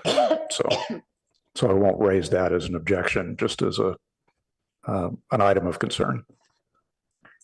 Otherwise, I concur with what Commissioner Liu said. Okay. Could you please pull up the staff presentation and go to slide 6?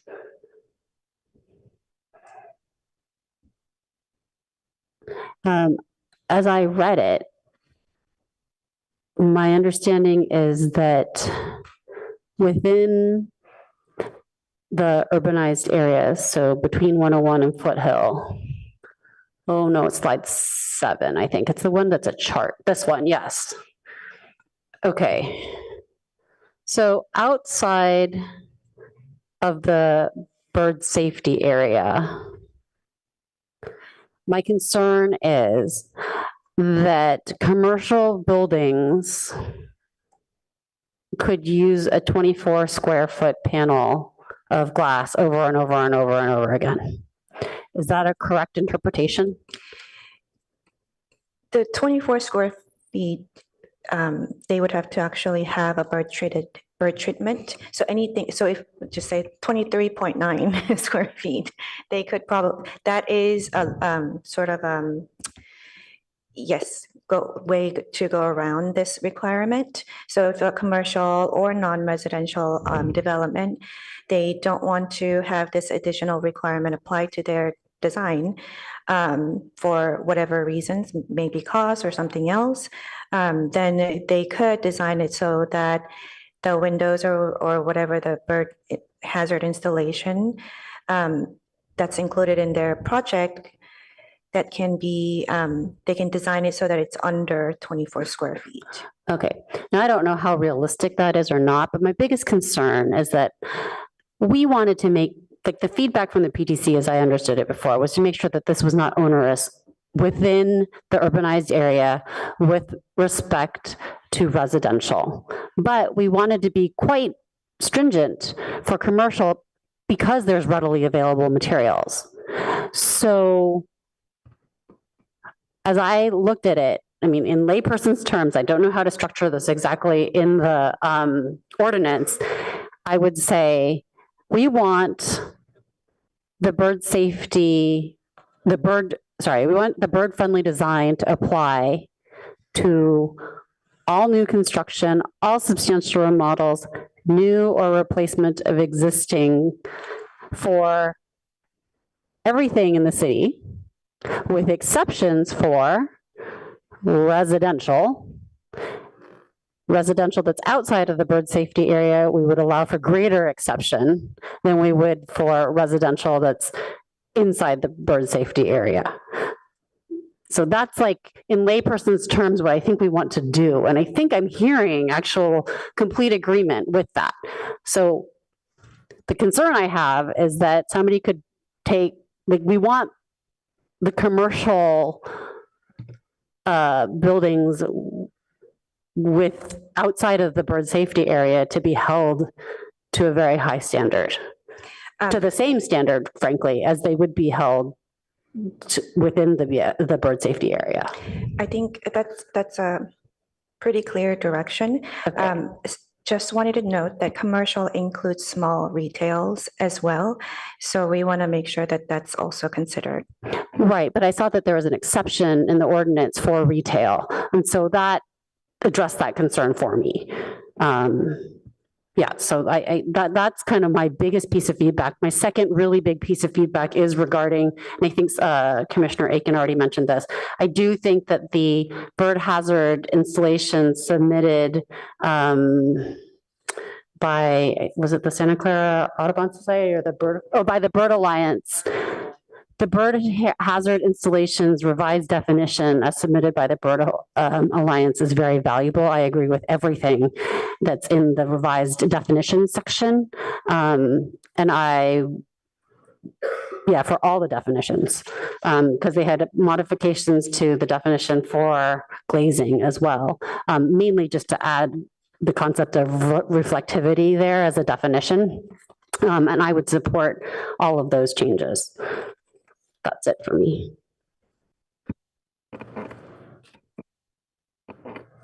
I don't see additional lights, which suggests to me that we might be ready for a motion, but I'm not entirely sure. I'm still digesting, I guess, your point about the applicability for commercial under your revised framing. So if someone I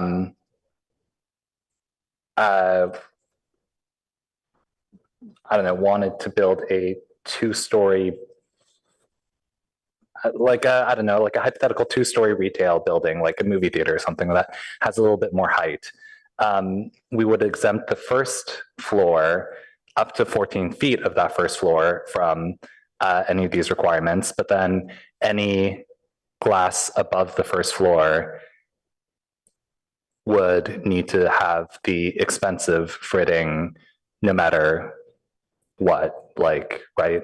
No, only if it's above 24. Wait, no, that's not right. That's right. Never mind.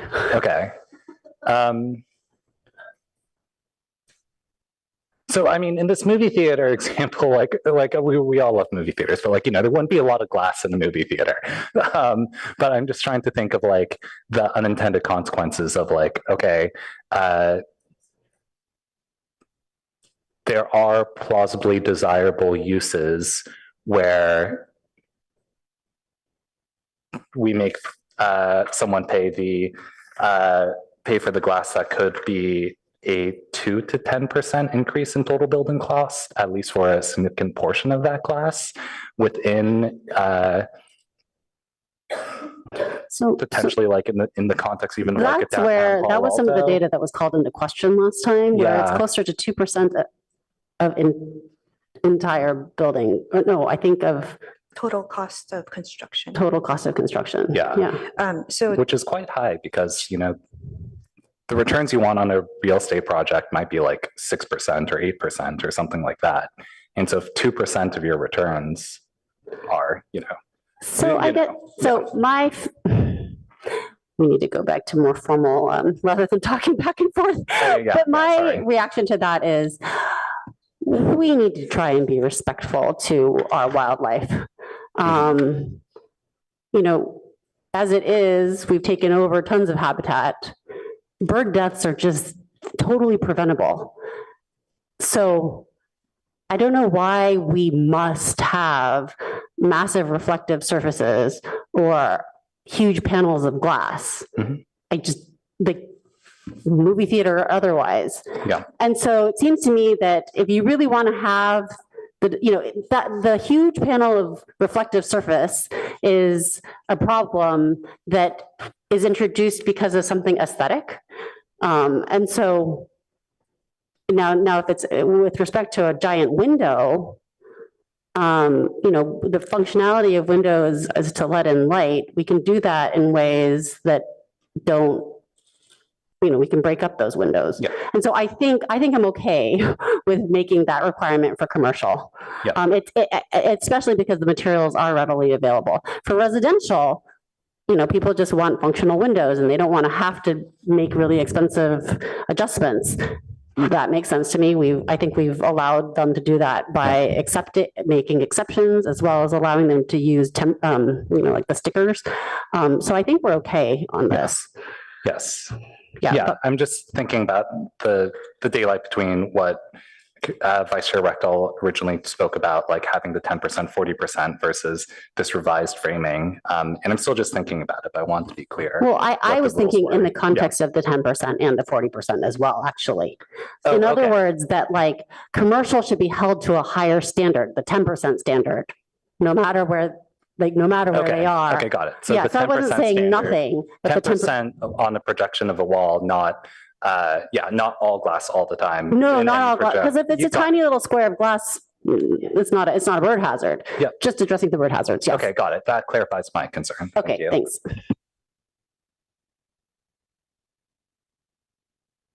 Yeah, just one thing, you had not mentioned when you gave your summary was commercial would also get a 10% exemption.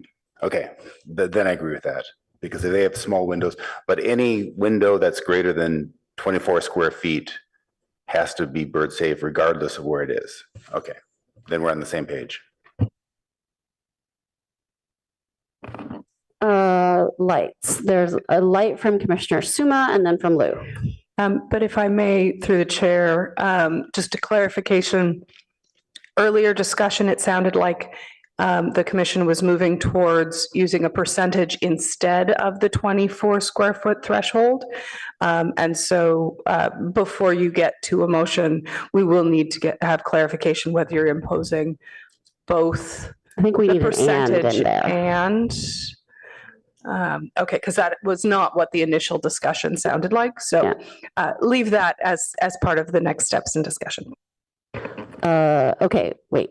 So we had Commissioner Suma and then Commissioner Liu and then Commissioner Rechtel. What? I was just gonna, okay. Given the way the conversation was going, I was just gonna be supportive of for all new development, substantial remodel new and replacement fenestration and bird hazard installations in the BSA, bird sensitive areas, and all non-residential citywide, no more than 10% of a facade can be untreated glass. I added / glazing because there seems to be a confusion in the way we've written this a little bit about glass and glazing. And then for residential outside of the BSAs, no more than 40% of a facade can be untreated glass and glazing. And I am convinced that for traditional architecture, that's not going to be a burden for housing production.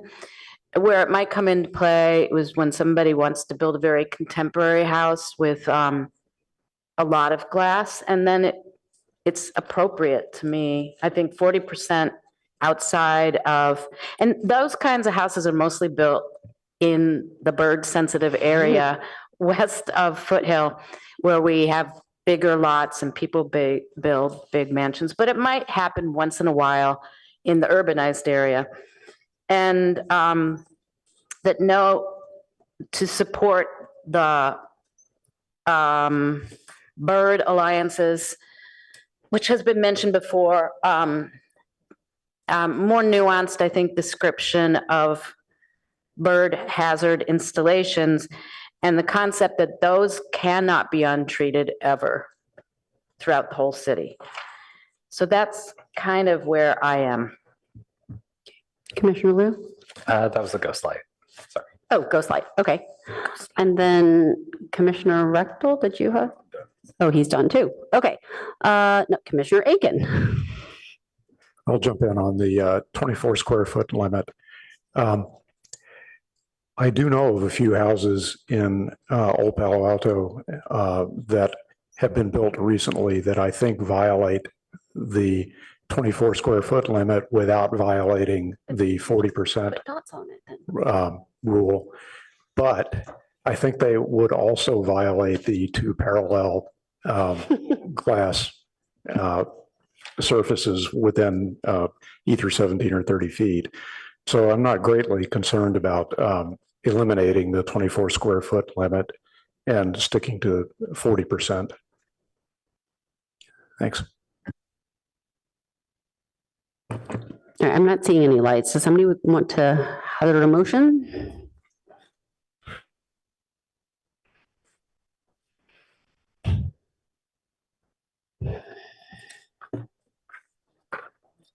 Are you ready to?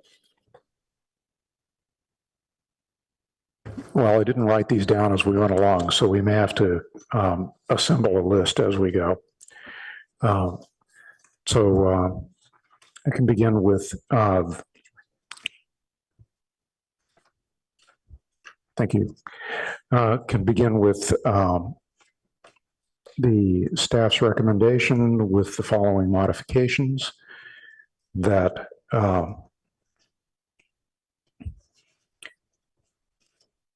we apply to all new development, substantial remodel, and new and replacement fenestration and bird hazard installations for all commercial developments within the citywide, for all residential developments in the bird sensitive area. For both of those two cases, no more than 10% of a facade can be untreated glazing. Note the use of glazing rather than glass. For residential outside of the bird sensitive areas, no more than 40% of the facade can be glazed. Untreated, untreated glazed. And let's see, we can eliminate the 24 square foot panel limit, as we've covered that with both the 2 percentage values. And now I need to ask, what am I missing? Oh, we recommend that the bird hazard definition provided by the Santa Clara Valley Bird Alliance be taken as the model for what should be included in the ordinance. All right, did I get everything that time? I think we also needed to talk about what we defined as the bird safe area. So we needed to pick a map or pick a map and then modify the map.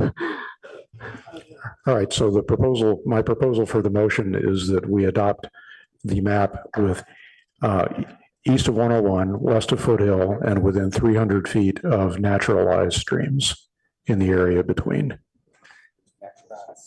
I'm sorry, natural, yes, not naturalized.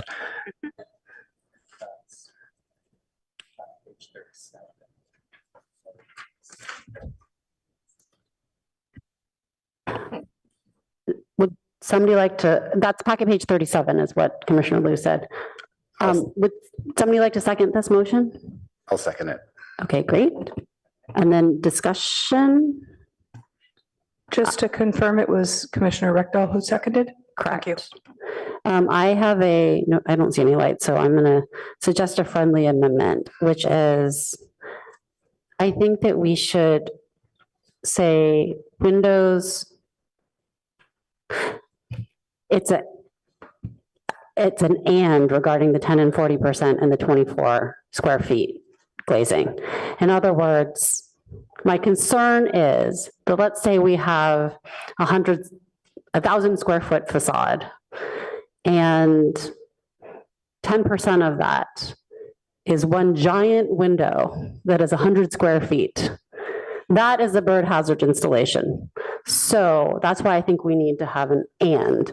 In other words, the windows like greater than 24 square feet are considered bird hazard installations and should all be treated. That's just my thought. So it's not, I'm trying to figure out how to amend that. Chair Chang. Yes. If you would like me to suggest some language. Yes, please. To get at what you are describing. It could be that it would be a separate statement that says something along the lines of no untreated glass glazing shall be allowed to be greater than 24 square feet or unbroken for greater than 24 square feet. Yes, that. That's my suggested amendment. I would accept that with a couple of clarifications. The use of the word glass, we're really trying to avoid that, so it just needs to be glazing. Glass/glazing or whatever term we use consistently, yes. Glazing. And the problem I had thinking about this particular issue is what constitutes unbroken. And I really didn't want to get down into the rat hole of saying, oh, well, a 1 inch wide divided light is acceptable, but a 6 inch wide divided light is, a 1 inch wide is not acceptable, but a 6 inch wide is. So my objection is not to the intent of the amendment, but to its implementability. And so I might have to ask for any insights from fellow commissioners on how to solve that problem. Well, I mean, that's part of the reason I want the percentage and that is that then if they do play some game and have some thin divider that they argue is not, they can only play that game so far before the percentage kicks in. Sure, but that's sort of true already, right? You can only play the game up until 40% or 10% or whatever your context requires. But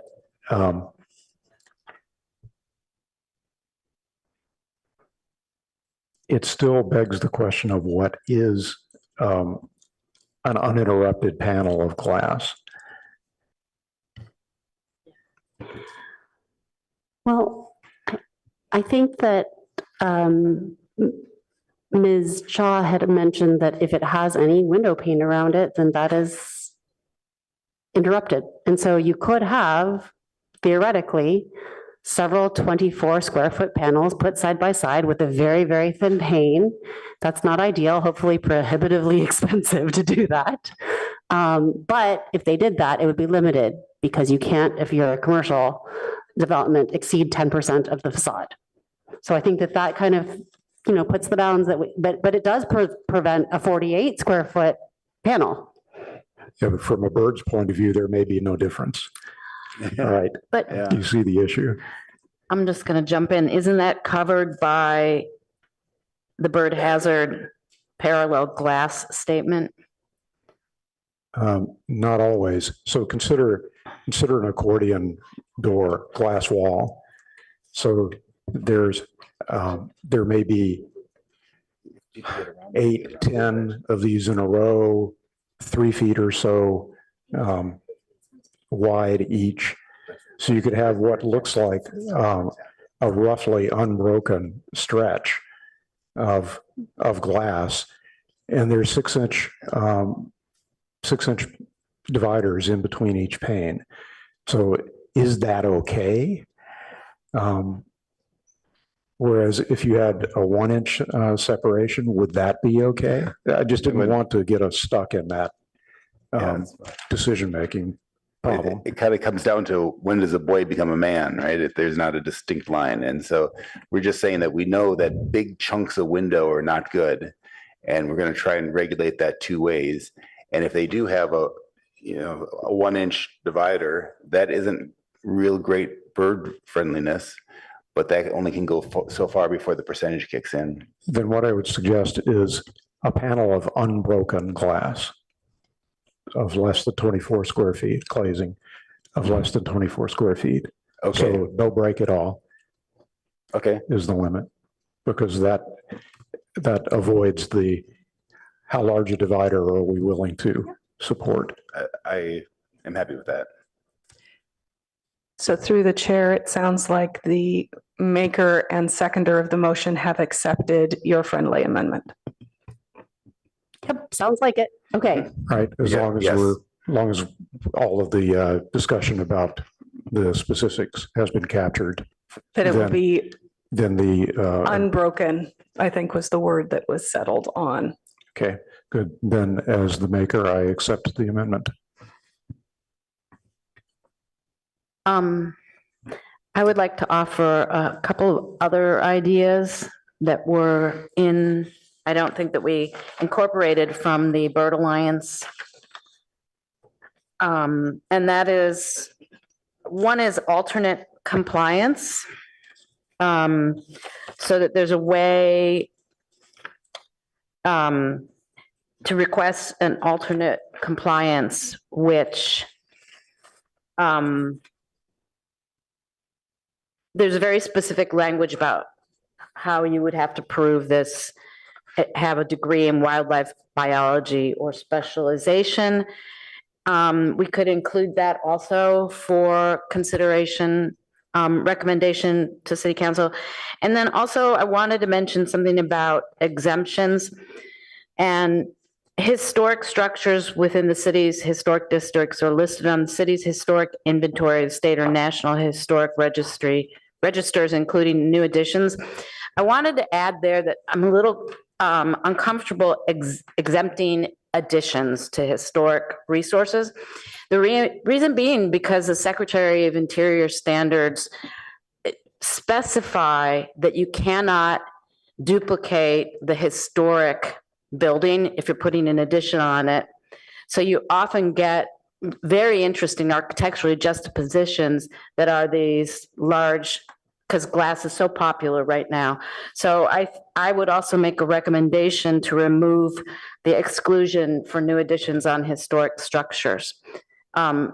Because you actually are, the Secretary of Standard Interiors for historic structures is that you don't want it to be confused and look like the historic structure. So, and an example of this in Palo Alto is when Avenidas did their addition, there was a lot of discussion about this. There's a natural inclination a lot of times from applicants to have it look like the historic building, and it's not actually allowed.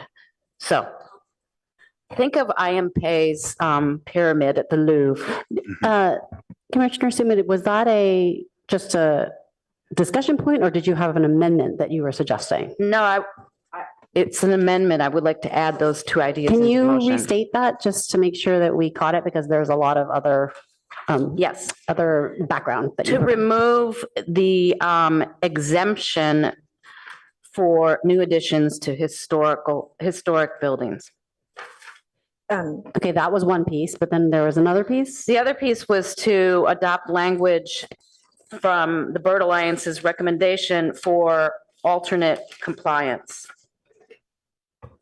What is that recommendation specifically?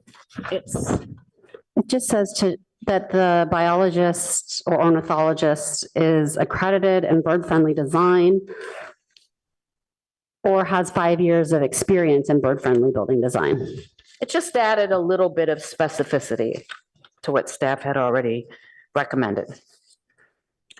As the maker, I would accept both of those amendments. Okay, thank you. Yeah, I accept. I'm a little nervous about that. That could be very arbitrary, but we also want to give a relief valve if it really is onerous. So let's give it a try, and we always can repeal it if it's problematic down the road. Okay, Commissioner Lude? I'm just trying to do some furious Googling on like what accreditation systems actually exist, whether this field has been, very active for 5 years. So like, whether anyone would, whether this would restrict the pool of qualified experts so much that it may not exist, or maybe people like, looking at the public comment, it looks like there's one group that is maybe Canada-based that is developing an accreditation system. But I'm not sure if there are any other accreditations right now actually in practice. So like, I respect the spirit of that amendment, but I am concerned that that it's very specific and something that I just don't have any intuitions on, like what the right line to draw there is. So I don't know if that's something that we'd be open to having staff look at. My thinking is that if it's really difficult to find an expert, the applicant still is not any worse than if we didn't have this safety valve at all. So it only helps the applicant. Oh, but sorry. So the safety valve is already there. We would just make it. We were modifying the safety valve of alternative compliance. Yes, to require more qualifications. Okay. I'm sorry. So the safety valve right now does not require. The safety valve on packet page 30 requires a qualified biologist or ornithologist. And it's good to, and the definition of qualified is to have a degree or experience in bird-friendly building design. And this would add an accreditation or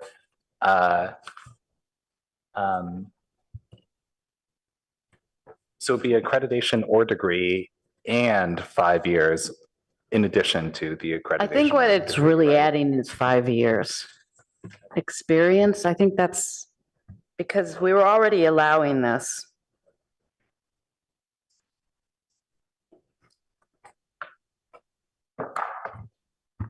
Let's see. I think we want more 5 years experience. Yeah.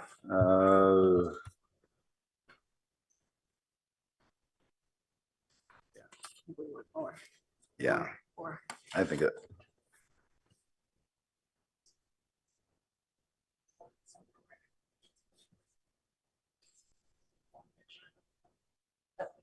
Please speak into the microphone.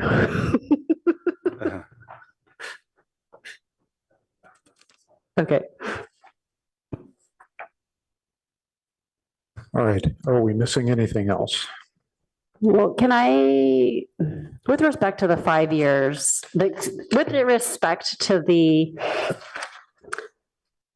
alternative compliance option and the amendment, what is, can I hear the actual language that we're suggesting? Is it accreditation and 5 years experience in bird-friendly building design, or is it accreditation or 5-year experience? Like, what is the maker and the seconder's understanding of what they agreed to? The language is shall be accredited in bird-friendly design or have a degree in wildlife biology or specialization in ornithology and have 5 years experience in bird-friendly building design. Okay. That's fine. Yeah. Right, so the key difference is rather than just saying have experience, but have 5 years of experience. And there is an alternative of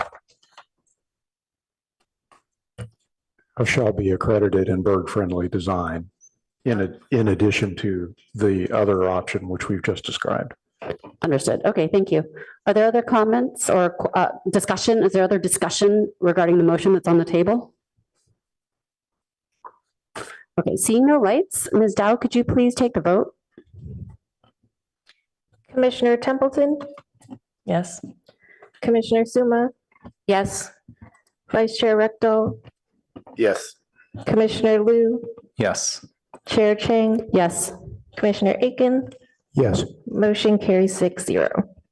All right, thank you, everyone. I think let's take a 7-minute break before we move on to our next item.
Okay, welcome back, everyone.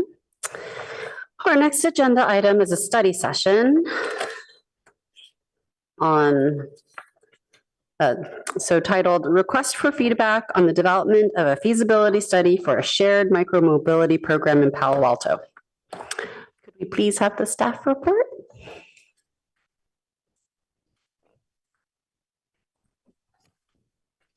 Good evening, Commissioners. This is Sylvia Starlack, Transportation Planning Manager in the Office of Transportation. If our Chief Transportation Official is on, he's not on. Okay, then I will make the introduction of our new staff. Katie Heuser is our new Senior Transportation Planner who was hired to work on transportation projects relating to our Sustainability and Climate Action Plan. You ready? All right, Katie's going to take it away. Good evening, Chair, Vice Chair, and Commissioners. My name is Katie Heuser, and I'm excited to talk to you today about initiating a micromobility program in Palo Alto. Two objectives for tonight.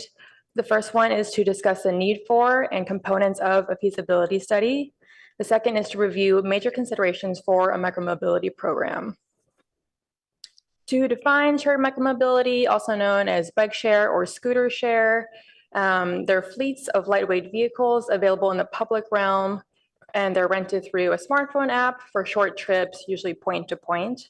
They're often used to serve first and last mile connections between homes and transit. Shared micromobility is a very common transportation service in North America. Micromobility usage is recovering after COVID, with some ridership peaks recorded in 2023. There are a lot of benefits for micromobility in Palo Alto, which is why it's included in city plans such as the Sustainability and Climate Action Plan, the 2030 Comprehensive Plan, and the 2025 Bicycle and Pedestrian Transportation Plan update. Some of these benefits include increased travel options for visitors and residents.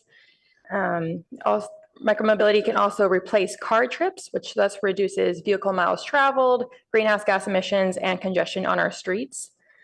Micromobility also can provide an opportunity for recreation and has been shown to increase consumer spending due to increased mobility. In our staff report, city staff recommended conducting a feasibility study to investigate the viability of micromobility in Palo Alto. There are two purposes for this study. First, there are costs associated with a micromobility program. The city will need to invest staff time and municipal funds to ensure that the program works. A feasibility study can, one, define these expected costs, which may be associated with staff and administrative support, data management, public education, etc. And a feasibility study can also determine the sources and allocate these staff time and funds. City staff have identified many potential sources for funding, including VTA's 2016 Measure B, federal and state grants, corporate sponsorships, user revenue. We can charge operators fees, and there's also potentially city funding. The feasibility study can help identify specifically which of these sources can be used and for what purpose. And I want to highlight that a micromobility program needs funding both for capital costs, which includes equipment and associated infrastructure, and then operations and maintenance. I also want to quickly highlight that no matter the structure of a micromobility program, public funding will be necessary. It ensures that the city has control over decision-making. It ensures that even in lower density areas where micromobility may not be profitable, that people have access to a bike or scooter. Public funding also ensures that they can be used to establish lower user costs and just provide general stability for the program so it's long lasting. The second reason why a feasibility study is recommended is because of the many administrative and technical components of a micromobility program. Every city does micromobility a little differently. So the study would determine the most sustainable program structure for Palo Alto. Some of the technical questions a study would answer are listed on this slide. and range from how will people with low incomes, people of color, and people with disabilities benefit from micromobility, all the way down to the nitty-gritty of how many vehicles do we need. I've listed some of the proposed content on this slide. A feasibility study would start off with our community's vision and goals. It would establish some baseline conditions, as well as include analysis of demand and understanding some barriers to a program. A feasibility study would also include community engagement. I mean, summarize that here. And finally, a study would end with recommendations for governance, costs, and funding, and would establish program guidelines for implementation. The feasibility study would also include data analyses using demographic, commute, and activity data. There's a couple options on the slide here. The left one showing kind of demand analyses for Herndon, Virginia, that also identifies potential stations or nodes for micromobility. The study on the right was done recently in San Mateo County, identifying barriers using level of traffic stress.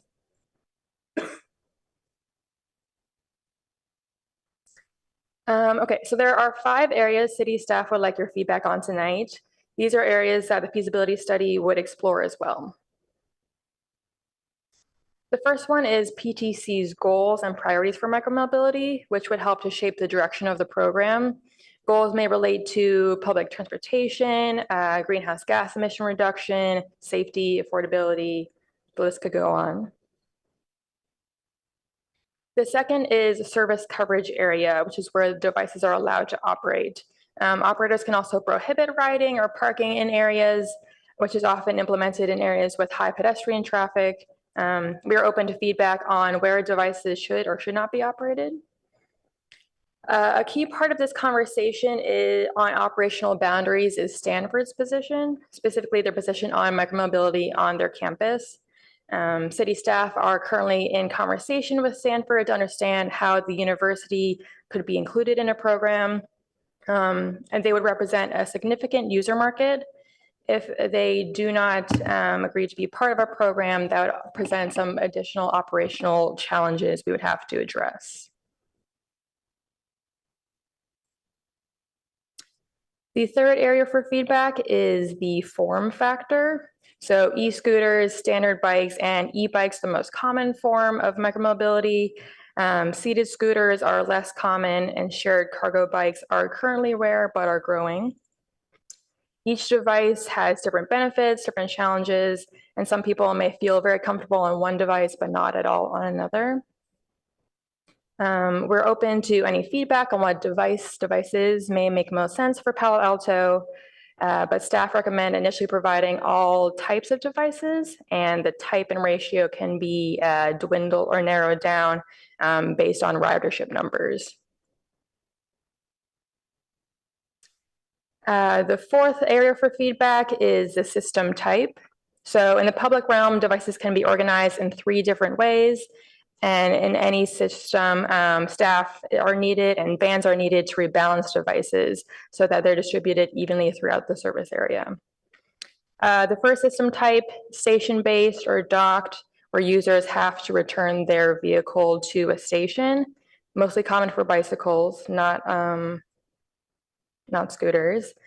A dockless system is also an option where vehicles are placed within the right-of-way, outside of pathways. This is more common for scooters, but also bikes have been dockless as well. And then finally, there's a hybrid system which combines both. So fewer stations that are more spread out, and users have the option to park outside of that station. For dockless and hybrid systems, there are several strategies to manage clutter and ensure people aren't tripping over scooters and bikes. The first is to identify appropriate fleet sizes so that there's enough that people have access to a vehicle but aren't running into them on the sidewalk. The second is to install bikes on devices and requiring users to lock them to bike racks. We can also designate on or off-street parking corrals to encourage spaces for parking. And we can take advantage of AB 413, which allows bike and scooter parking within 20 feet of any crossing. And finally, ownership and operations. We must determine the business model that owns and operates the program. There are 3 common models listed on this slide.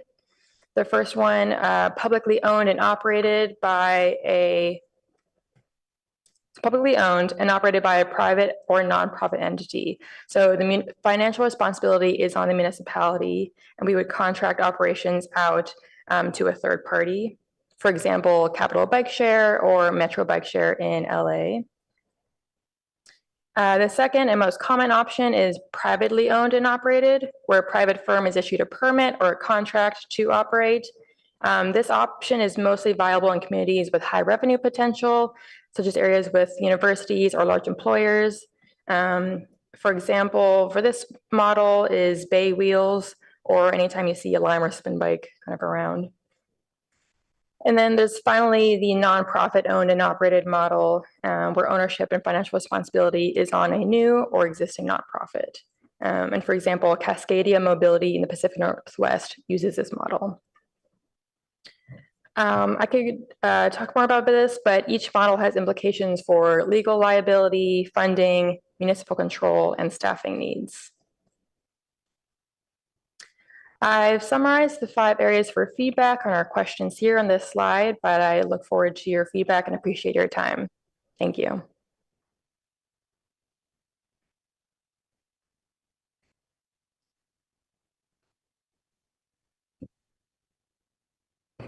Any clarifying questions? Oh, it's a study session. I mean, I guess we can just chime in. So light it up, Commissioner.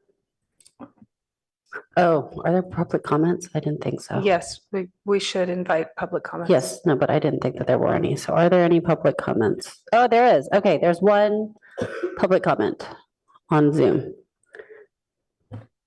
Yes, one raised hand on Zoom from Cedric. Okay, hello again. Thank you for your prior item for expanding the protections for birds. I appreciated that. I have frequently made use of these bike share systems in other cities to get around and explore wherever I'm visiting. And I strongly encourage us to do a pilot program here. Based on my experience, well, first off, I'd like to say I really like the idea of having a mix of vehicles, such as regular bikes, e-bikes, and cargo bikes. Regular bikes are probably easier to maintain and they help people get more exercise.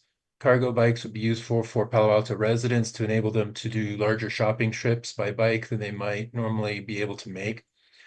I don't have a strong preference for dock versus dockless, but dockless would be a more organic way to determine where do people really want to go and find bikes.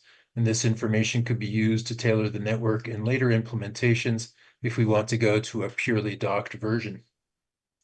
In Paris, France, there were bike stations about every 1,000 feet. So basically, they were always within a 2 or 3 minute walk. You could find a docked place with a bunch of bikes from anywhere in the city. This was really convenient, but such densities of stations might not be possible for us in Palo Alto, given our lower residential density. The system should include a good mapping application that shows the locations of the vehicles by type, and in the case of electric vehicles, how much charge is left in the device, and the ability to reserve a bike so that you can walk 5 or 10 minutes, however it might take to get to that location and find the bike is still there and someone didn't come and snag it. For the e-bikes, they should be pedal assist and not exclusively throttle. When I was in New Orleans for a business trip a couple years ago, made use of their e-bikes, and these were throttle only, where the model was only the motor was only engaged when I pedaled forward. But if I pedaled forward faster or harder, it did not appreciably add any speed or range, and it was really annoying. I just had to slowly pedal forward, and then I would zip along at one constant speed, and it was kind of really annoying. If the e-bike runs out of electricity, the rider should be able to operate the bike. And again, in New Orleans, I ran out of power pretty far from the area, and it was extremely difficult to pedal forward as if a brake was being applied. In Minneapolis, I used the system and I got out of range of the area. They had a covered area and they had a somewhat arbitrary border. So we should seek to have a really clear border of where the bikes can be operated and not have this kind of ridiculous shaped structure. And again, if you do find yourself out of the range, you should still be able to operate the bike so that you can get back into the range of the region as quickly as possible. So it looks like I'm out of time. So those are some initial thoughts. Thank you. Thank you. Okay, we've got 2 commissioners with lights on, so 3. So Commissioner Aiken, then Vice Chair Rectal, then Commissioner Liu. Thank you, Chair. I apologize. These are not going to be in the order in which you requested feedback. You didn't show slide 24 of your presentation, but I was struck by the inset on that slide, which suggested to me that if we have limitations on vehicle type, that scooters might be a better fit for a city the size of Palo Alto. So do you have that Could slide? staff show handy? slide 24, please? Sorry, give me 1 minute.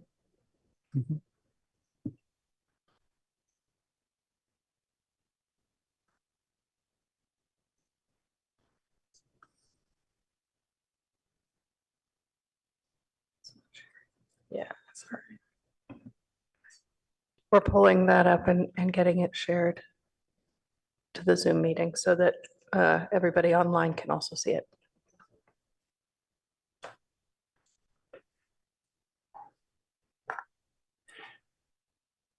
So you see the blue inset on the center right. Small to medium cities tend to have lower average utilization rates. But what struck me was not the lower average utilization rate, but that the rate for scooters was comparable to the combination of the rate for bikes. So that's what prompted the question. So it might be an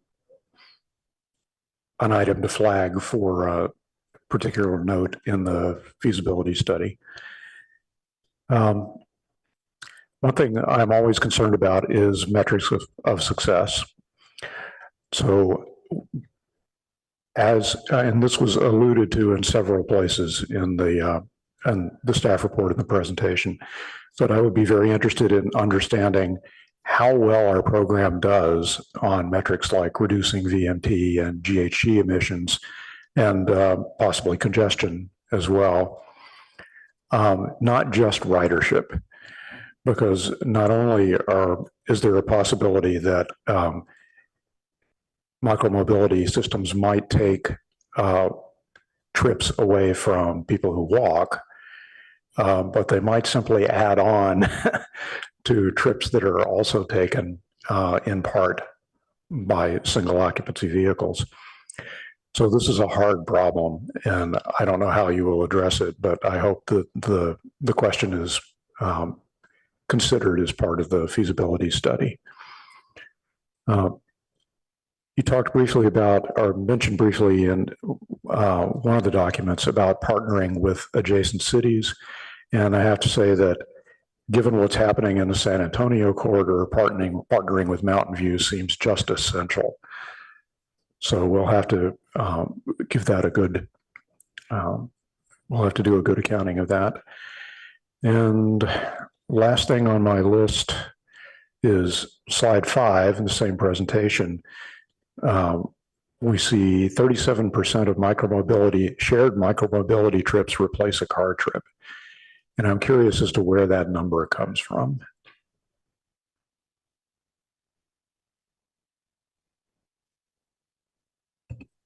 Slide 5. Yes. Yeah. That is a number calculated by the North American Bike Share and Scooter Share Association. I'd have to check what their methodology was. I know they do list it in one of their reports that summarizes annual micromobility usage every year. But I agree, these metrics are very important. Yeah, I can certainly see this being believable in a very dense, very large metro area. I have a kid in school in Toronto, and given the way things are done there, yeah, I find that really believable in Toronto. But here, I don't know if the same conditions would apply. So, all right, that's all on my list for this round. Commissioner Rechtel? Yeah, Palo Alto did have a bike share program 5 years ago or so. What happened to that? What was the results? I'm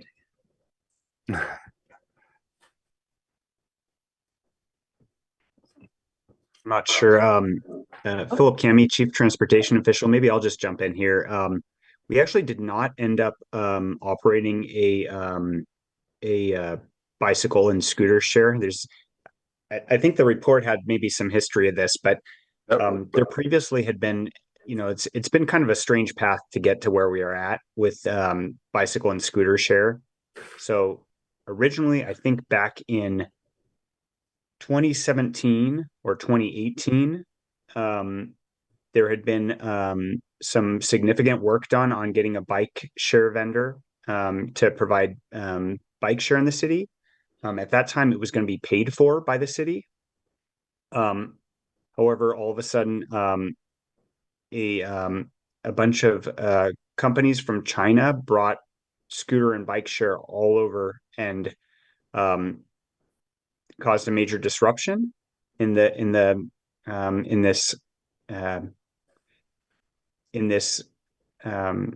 scooter and bike share environment, and then soon after they abandoned all of their bikes and scooters everywhere. So there's been some significant changes. Then the company Bird came, and which you might have heard is but Palo Alto did have bikes in a bike share program.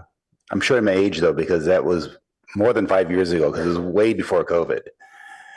But down by Friday, I'm not aware of that. I'm just the ones I'm aware of, at least in the time that I've been here, in starting back from 2017, we had a bike share program that was going to be approved, and then it actually got pulled back.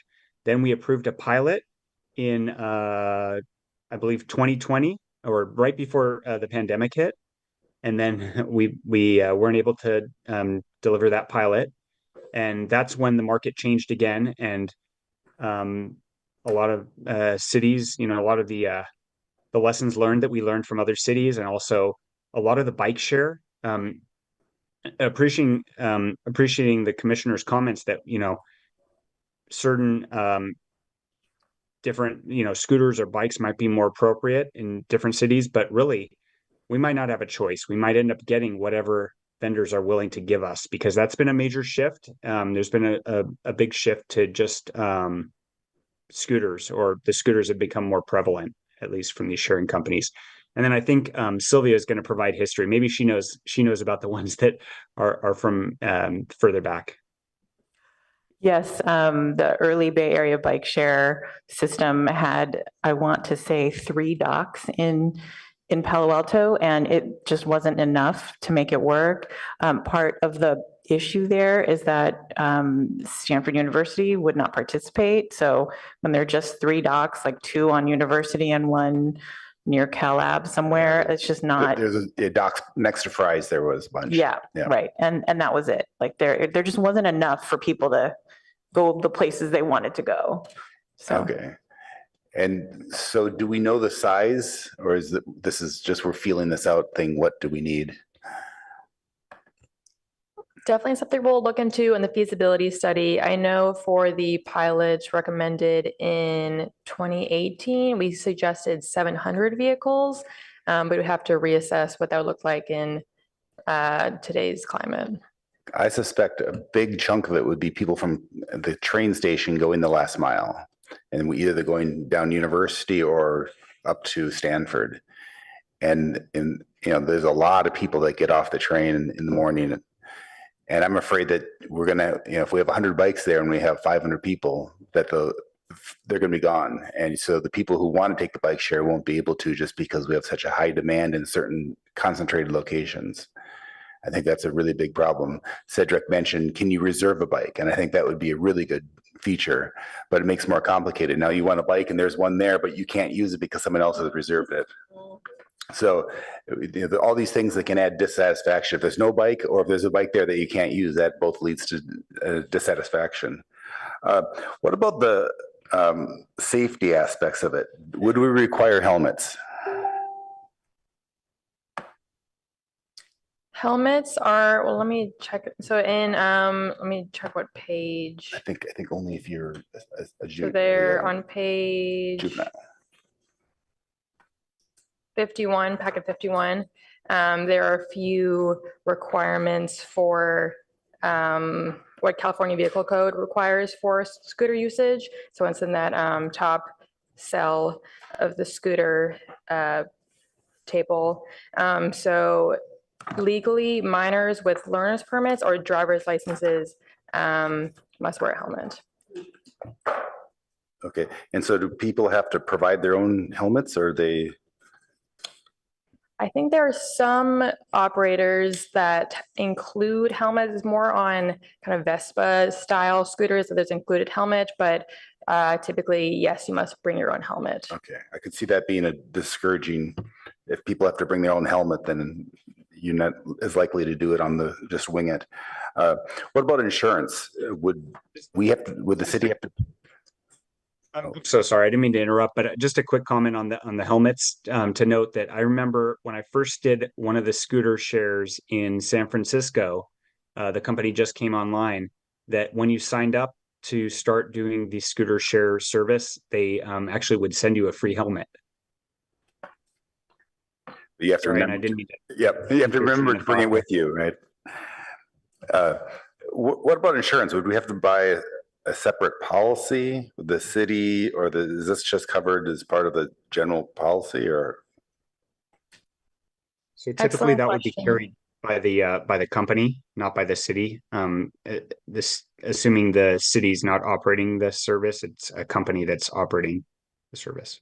Okay. And a big problem that used to be up in San Francisco is you go down and there'd be scooters everywhere, right? You couldn't go down the sidewalk because you have to step over all the scooters. Has that problem been solved, or are we just hoping that it's not going to be a problem here? I think it's something that we are constantly improving on, and I think requirements like the lock to a bike rack has been key to decrease that clutter, but also just establishing the correct number of vehicles really helps to ensure that we aren't tripping over them, and also making sure that operators are accurately distributing vehicles so that they're not just piled up in one location, but are distributed more evenly throughout the service area. Just want to add a little bit to that. It is true, however, that when these, and correct me if I'm wrong, when these services start, there is usually a good 3 to 6 month orientation period for the community where people learn where the scooters can be left. And so there is an adjustment period. So it's not to say that we won't have some of those experiences here, but people eventually learn. And now that other communities have them, people who use them in other communities kind of know how to behave. So, and if I can just quickly just add one more thing, some of the companies that we've talked to have allowed like carrot and stick for parking the scooters in the correct places. So they'll punish riders that are creating scooter litter. That's what it's called. And they'll also reward people who are parking them in proper spaces. And so that does come down to that question about dockless or docked parking for the vehicles. And do we think that we're going to have a bike wrangler go out every day and reposition it so the next morning you have all the bikes where you want, or is it just we'll just let the evolution occur? The incentives and disincentives can help, but yes, we will need a team with a car, hopefully electric or hybrid car, to move these vehicles around, because just how it works. Okay, thank you.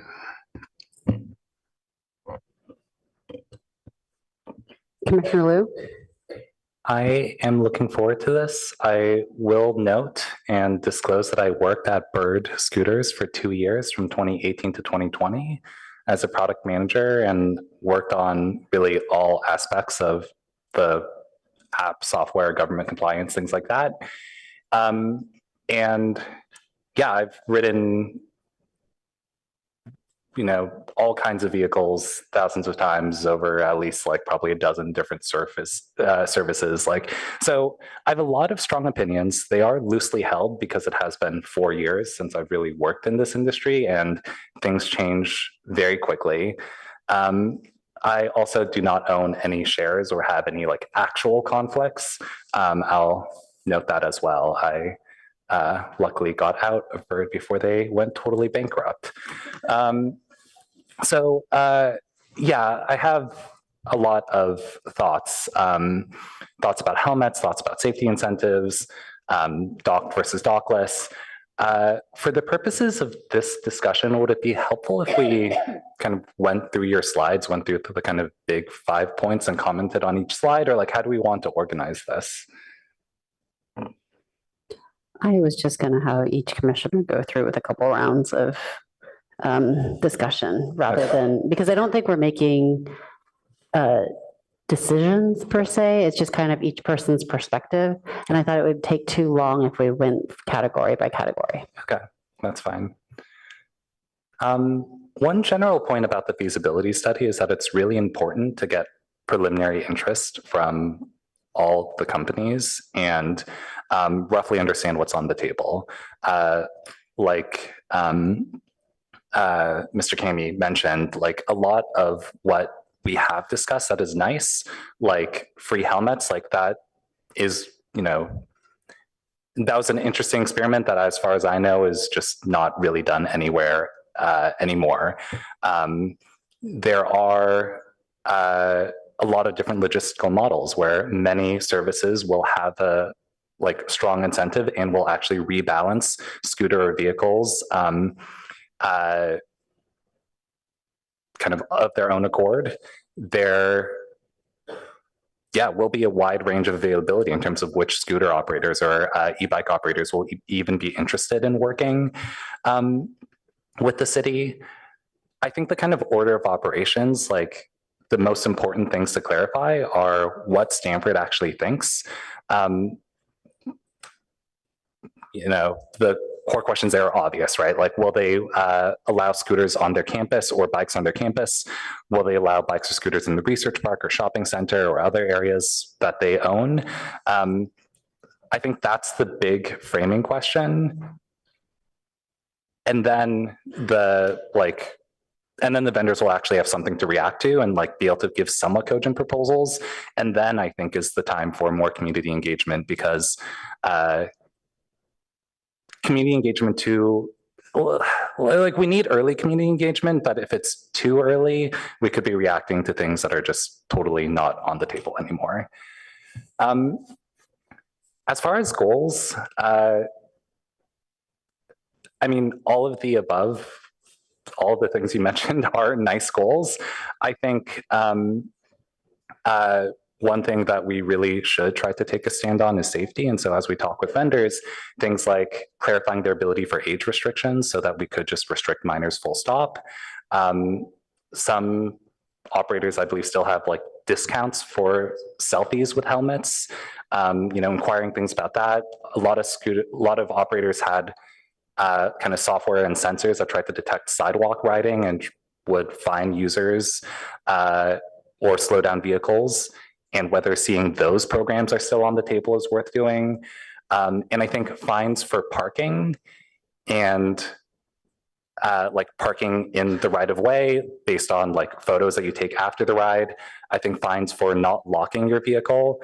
As a personal strong take, I think all vehicles should basically we should require all vehicles to have some kind of locking mechanism. Otherwise, we will see a material amount of vehicles just thrown into our channelized creeks, vandalized, so on.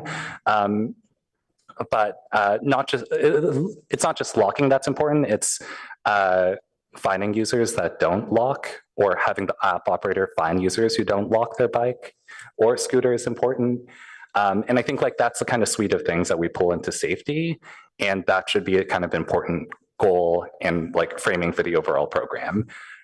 otherwise, I don't really have a strong take on like how to, you know, prioritize all the other nice things that are built in.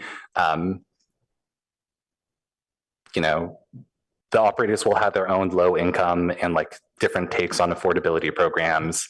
Beyond that, like geographic and social equity is probably a lost cause, just given the brutal economics of like operating in less dense areas of the city. But yeah, no strong takes on the goals otherwise. On service coverage, I think I already talked about Stanford. On device form factor, I think the way that companies have traditionally thought about this is just in terms of the distance that people would plausibly ride, that over a mile, bikes and e-bikes become much more desirable, and within a shorter period, like within a shorter distance, but like flexing up to a couple of miles, e-scooters are a really are generally a kind of more popular option and more suitable option and lower impact option. So I think the decision on vehicles hinges to some extent on what Stanford will accept in terms of the service area. And of course, it depends on like what operators still even want to do business in Palo Alto and Stanford. I'll reserve any comments about like the station-based slide that you have. I think it is possible to have effectively pseudo-docked scooter or e-bike programs, though, where the city can literally define dozens of parking spaces or in city land that are the only places in the city where you can park your vehicle. So I think that's not quite the same as the hybrid option you described, but is something we could put on the table to make things more orderly. That would likely involve taking away dozens, at least, of parking spaces throughout the city, though, just in terms of practical limitations from like what I've seen as people try to implement these pseudo-docked programs. Are you trying to comment? Okay. Sorry, if I can just add to what you just said, that last, that state law just clarified that this parking space adjacent to every intersection approach is no longer allowed to be parked in by a vehicle, but can be used by micromobility. So it's already, as of January 2024, it's already state law, but January 2025, PD can ticket. So those spaces are already available, essentially. Yeah. Got it. So that'd be, yeah, right. So that'd be every intersection basically in the city. Yeah. You could theoretically draw a little box, paint a little scooter or bike logo, and it wouldn't be competing with other parking. Okay, got it. At first glance, that seems like a really appealing option to have basically available parking in many places in an orderly way that's convenient for basically wherever anyone actually wants to walk after they get off their scooter. Okay, I think I'll hold more comments from here. I could go on. So yeah, thank you. Commissioner Suma, and then Templeton. Thank you. So I'm generally in favor of a feasibility study. I think it's really important that Stanford partner with us or be agreeable to it. Otherwise, I don't know that there'll be broad enough use to our former foray into the bike share thing was kind of a dud, and we wouldn't want to. Pre-COVID, there was just like horror stories about giant piles of bikes. So it has a bad reputation. So I'm happy to hear that things are kind of changing.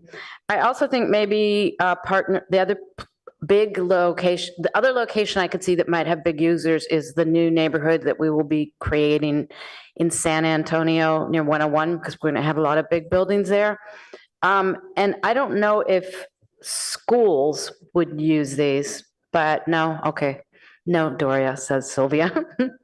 Anyway, another concern I have is that we'll put a lot of money into a pilot program after we do the feasibility study, and it won't be, the financials won't be enough for us to continue the program. And I think we should make very sure in the feasibility study that we don't just have a plan for the startup, but a plan to keep it going as a business.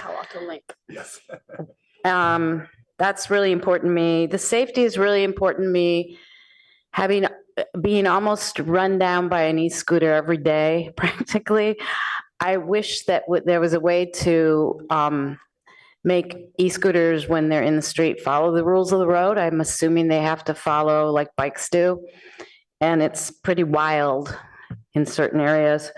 So the state law that you referenced that goes into effect in January, that requires that every intersection, the first parking spot be available for scooters in business districts, or, yeah. Ms. Starlack is using the nod and Yes, method tonight. it's AB 413. AB 413 makes that, it's actually a daylighting law. It's a pedestrian safety Yeah, law. that's great. And they've said that cars cannot park there, but micromobility devices can be. So it'll be for mixed-use districts, so. It Business applies districts. everywhere statewide in any district. Also residential districts. Yeah. Okay, excellent. That's good news. And then is one car length, the one parking spot length, the optimal length to provide the visibility that really makes it safe? It is. Okay, that's good news. And then, and, I think partnering with Mountain View might be part of that area in San Antonio, because Mountain View is going to be developing there a lot also. And so maybe there's a way to do that. So, and then I think the feasibility study should have really realistic information about cities the size of Palo Alto and how successful this is. And that should definitely be a university town, I think, as long as Stanford is in with us on this. And then I don't know, I don't have much of an opinion about the types of vehicles, but having a mix sounds good. The other opportunity, I think this is that people in lower income housing have virtually no storage.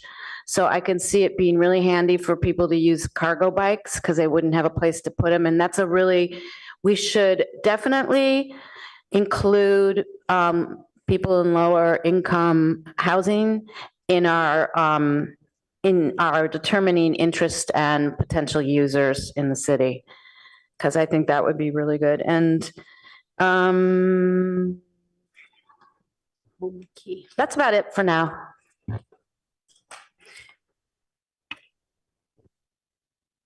Commissioner Templeton. Thank you. What demographics, like what age ranges did you say this program was targeting? I didn't mention an age range. There was a heavy head shake around students. So I want to understand what is the lower end and what other parameters have you been looking at? Yeah, at least for e-scooters, minors must have anyone must have a driver's license or learner's permit. So it'd be what, 14 and a half, 14 plus. 50. I'm not from California. 15 and a half. Okay, and have you been looking at this? You may be familiar with Palo Alto's demographics, but we've got a very large population over 55. Have you been looking at options that would be suitable for this population? Yeah, so the seated option, so the seated e-scooter has a lower center of gravity, which I think is more accessible and you feel more stable. I think What page is that on your presentation? that is on slide 17. I can share again. Yeah, that'd be helpful.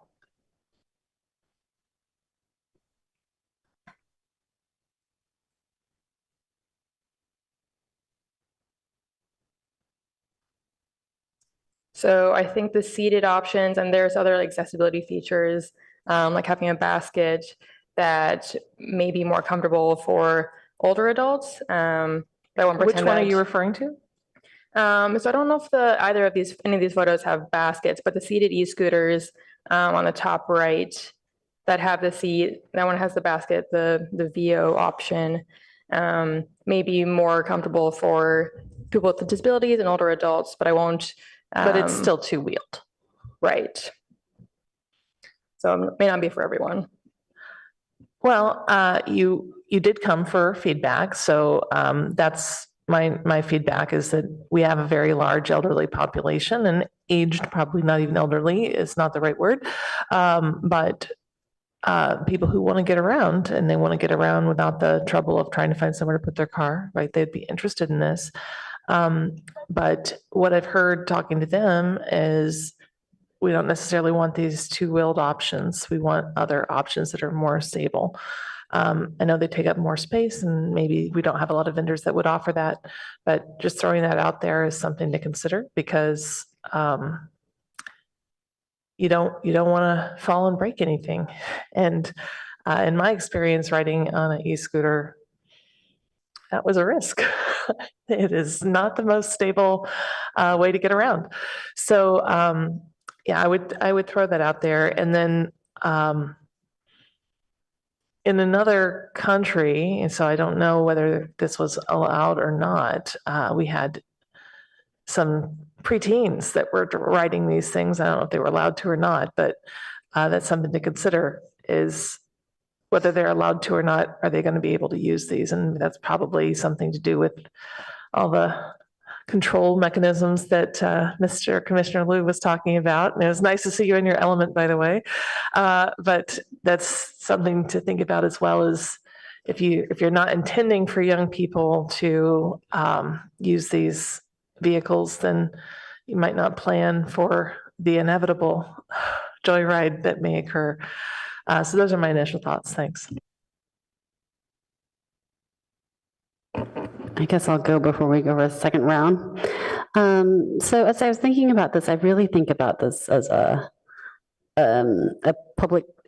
solution for a public transportation last mile problem. So that's really exciting. But the logistics. And so there was something that I think a public commenter said about affordability and surge pricing being problematic, because if one doesn't know how much something costs beforehand, then it's very difficult to plan transportation. And if you think about public transportation, that's exactly, so I would kind of potentially discourage that, just as making it, like, if the goal is public transportation, then people need to be able to plan for it. But maybe a reservation system would solve that. I don't think, I like the other commissioners think that Stanford's key, and potentially figuring out a way to partner with Mountain View. And otherwise, if we use city borders as a border, that's going to be really confusing. Kind of all the way up and down the peninsula, one city just blends right into the next. So we're going to have to figure out how to manage that. I had a question about system type. So there's something in the report on packet page 52 that talked about the percentage of systems that were station-based, hybrid, or had multiple system types. So what's the difference between multiple system types versus hybrid? I believe that refers to maybe they have bikes that are station-based, but then scooters that were dockless. Yeah, no, that makes sense to me. Okay, I wasn't, that makes a lot of sense for different types of devices, different things. I was confused how one type of device could be how hybrid would be different from different systems. Okay.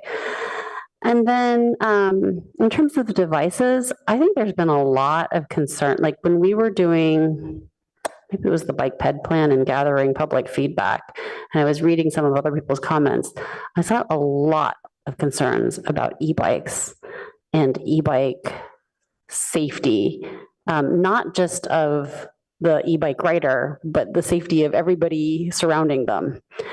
And so I wonder, because unlike some of the other cities in the area, when you showed the map of, went up to like Belmont and San Mateo, we fortunately in Palo Alto, for the most part, don't have that much of a hilly area.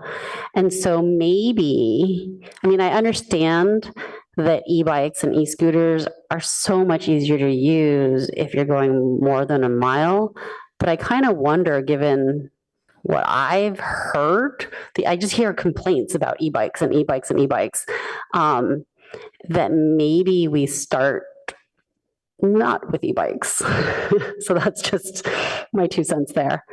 And then my question about ownership of this, is there any nonprofit even option in our area it sounded like it was certainly the most preferable option, but I don't think it's a realistic one. And is that correct? I don't know about most preferable. I think we aren't really sure what that would look like, but it's something we look into, but yeah.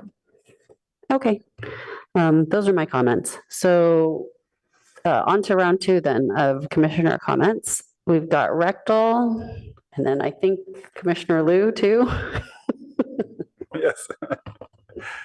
What's the standard pricing scheme? Is it like a monthly fee and you get all you can eat, or is it that you pay per use or per hour? There are different models. There is the pay as you go. So sometimes there's an unlocking fee, and then every minute or 30 minutes you get charged. Some systems have a monthly fee, and then some systems also have an annual fee as well. And with that, you get maybe 30 minutes free every time you ride. But it really varies by vendor, and we can also establish our own. There's not a consensus of what seems to work best. I think having the flexibility has proved to work effectively, but yeah. The monthly fee, I could see that being very attractive, because then once you've paid that, you have this big incentive to use it. And so it really may boost ridership, but I would be concerned that in order to get enough revenue back, you may have to charge a huge monthly fee, and that may discourage people. So I'm not sure what's the best way to organize that. Because part of this is convenience, but part of it also could be saving money. If instead of taking an Uber, you can hop on one of these bikes and it'll be quicker because you don't have to wait for the Uber driver. The other aspect is low income, as Dorian mentioned. We already have, for the Enjoy catalog, you can get certified. You drop in your income tax and you get certified. And we use that same certification for Foothills Park to get reduced fees. And so if we can tap into that already, someone who's low income doesn't have to do any work. The city already has that information. They can get lower price bike trips. So that's all. Thanks. Commissioner Liu? Yeah, I think a more general point I would want to make is about how to find the sweet spot in terms of economic feasibility. Many of these programs, when they're publicly operated, require really intense subsidies, which there may not be appetite or funding for. On private programs, they're often not sustainable, full stop. And actually having Stanford participate would make it much more likely to be sustainable. And I think there are a few levers we could try to investigate. I mean, I think the first thing we should consider is price controls. Having agreements with any operator that they agree to prices before they operate. They have some wiggle room to adjust prices, but they have to clear that through the city. I think scooter sharing and to some extent bike sharing is no longer a particularly affordable option. In the early days, you could get rides for comparable costs to a bus for like a 10-minute ride or something like that. And now the economics are brutal. Like the prices are generally several times higher than that. Like a 10-minute ride could be $4, $5, $6. And even then, many scooter and bike share operators lose a substantial amount of money per ride in certain markets. So I think we have to accept that for the average consumer, this is not going to necessarily be a cheap option, but can still be a really convenient option that makes the difference between whether they run an errand or do something at all, or whether they drive a car at all, or whether they decide not to purchase a car because they have that extra bit of flexibility. So I think looking at this as a really cheap form of public transportation is not quite the right perspective. It will likely be like moderate, like not exorbitantly expensive, but moderately priced, like whatever the monthly fee is or whatever the per ride fee is, with the extra subsidies that we and vendors generally require, like can apply for lower income riders. So like with housing, it's not going to be affordable except for a small portion that we like designate as such. But that doesn't mean it's like never worth, building, to stretch that analogy. So yeah, I think one of the key things that we can control though is the number of vehicles and the number of operators. If we can actually have some tighter level of control on prices and some more dedicated staff time, it will be much more sustainable and much more possible to actually have lower prices if you only choose one operator. You want two operators ideally to compete, but in a market as small as Palo Alto, with the really high costs of actually operating a business, it is much less feasible if there are multiple operators. So I think that's like an important decision point as well to evaluate within staff, like how, if we have the bandwidth and ability to really monitor the operators and control their prices, having one operators and giving them a natural monopoly is really scary, but potentially one of the few levers we have to make it a little bit more affordable. So, yeah. Commissioner Templeton? I was just thinking back to my former employer who operated a pretty hefty bike share program that was completely subsidized and didn't use heavy equipment with batteries or engines or anything. And it was really nice and covered a substantial size campus. It's certainly not the same size as our city, but if we think about some of these corridors we're focused on and where the traffic goes, the thing is that there were a lot of thefts. I saw these bikes in my neighborhood miles away from the campus. There was a relatively good likelihood that that bike that you might pick first could need maintenance. So, I think even if we're not taking equipment and docking costs into account, it's really hard to keep a program like this going. And even in that case, it was very focused on a very active young demographic and not on, a variety of people. So I think those are your challenges. And I don't think that, our staff can solve all of those. Even all of our staff, even if it wasn't just your project. And I know you're working with other people, but it's a big task and it's worth investigating, but I think we're going to end up with a lot of questions. But I would encourage you to reach out to, programs like, surely there is a person or 20 who runs that program at Google, and you can take a look and see what have you learned? What would you recommend? I know one of my former coworkers at Google has now started a gondola company, so we could get a gondola going here. Anyway, I just want to say that it was really nice to have that program available and to be able to just grab a bike, and there was always a bike.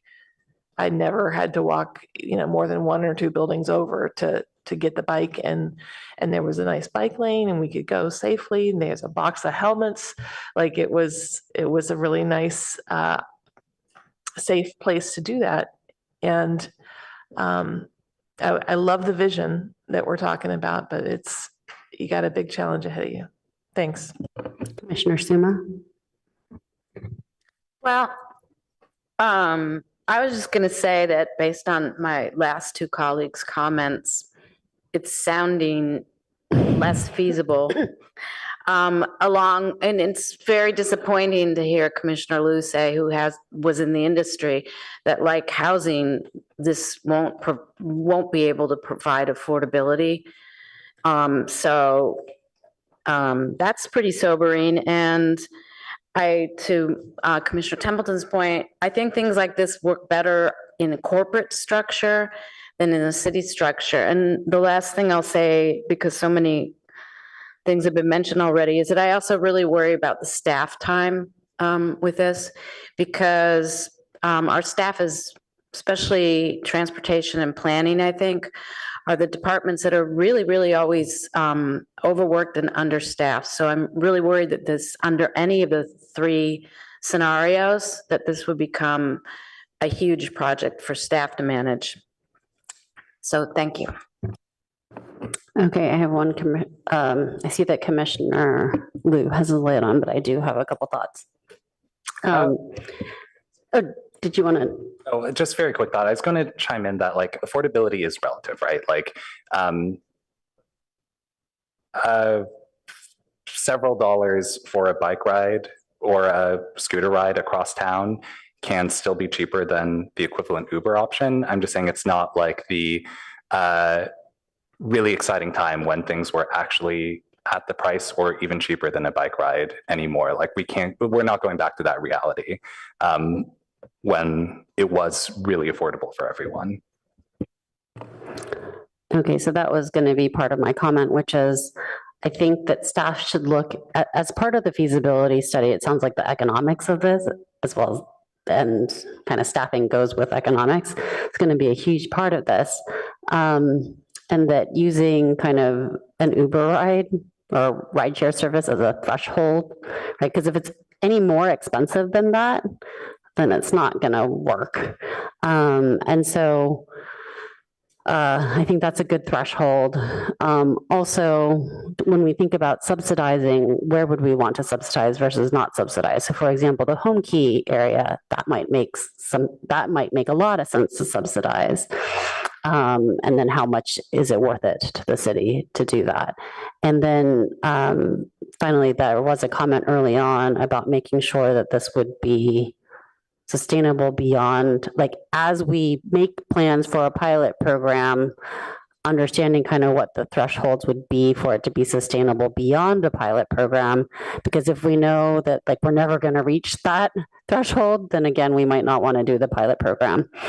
And then the final point I had was Stanford also has had some departments that have bike shares. And so they have a lot of expertise and information on this as well. And given that we would likely be partnering with them, they would know a lot about their specific type of rider, which is probably also our specific type of rider. So that's it from my comments. And I see no lights. No lights. Okay.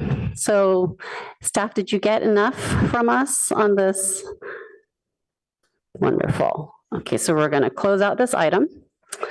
I think our next item is approval of minutes. Let me check. Correct. We have our next agenda item is approval of minutes. So we need to approve 1, 2, 3 sets of minutes. I move approval of minutes, draft verbatim minutes of August 14th as revised. Second. Oh, Commissioner Suma seconds. And are we allowed to take a voice vote?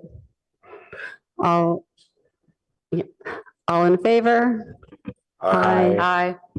All opposed? Any abstentions? Okay, that passes unanimously. So now on to the draft verbatim and summary minutes of August 28th. I so move as revised. Second. Any discussion? All in favor? Aye. Any opposed? Any abstentions? Yes, I have to abstain. Okay, so that one passes 501. And then for the final set of minutes, for draft verbatim and summary minutes for September 11th, 2024. I so move as revised. Second. All in favor? Aye. Any opposed? Any abstentions? Okay, that one passes unanimously. All right, so now on to commissioner questions, comments, announcements, or future meetings and agendas. And I do have one announcement to make. So last Monday, I believe it was, it feels like a really long time ago. Yes, I think on the 20th it was. I went to City Council to present our work plan. Really late because it's 6 months after we created the work plan, but they finally have gotten around to it. And they approved it. The one thing that they asked us to do, so one of our goals was about area plans.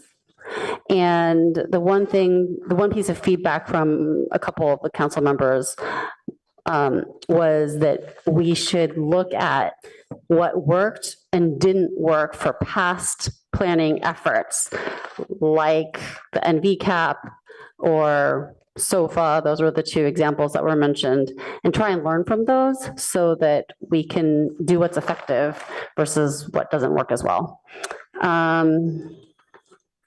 Yep, that was my. It was to PTC. So, but I mean, I think that's going to obviously have to be done with staff's assistance. But we can remember to ask for that. And then otherwise, there weren't really any comments from council. Anything else anybody else wants to add? Okay. Commissioner Suma. I was going to mention that staff had a community meeting for the Crescent Park parking, traffic calming, and Commissioner Reckdahl and I were able to attend that last night. And it seems like there's some improvements, and they're going to go back to at the end of this year, or they're at 60% engineering now. They're aiming to be at 90% engineering the next time they go out to the neighborhood. And there were a fair number of community members there. So that's all. When is it supposed to make it to us? I think they said probably January, I believe. I thought it was a little later than that, but Well, early next year. 25. Yeah. Next year. Okay. Anybody else? All right, this meeting is adjourned. Halloween.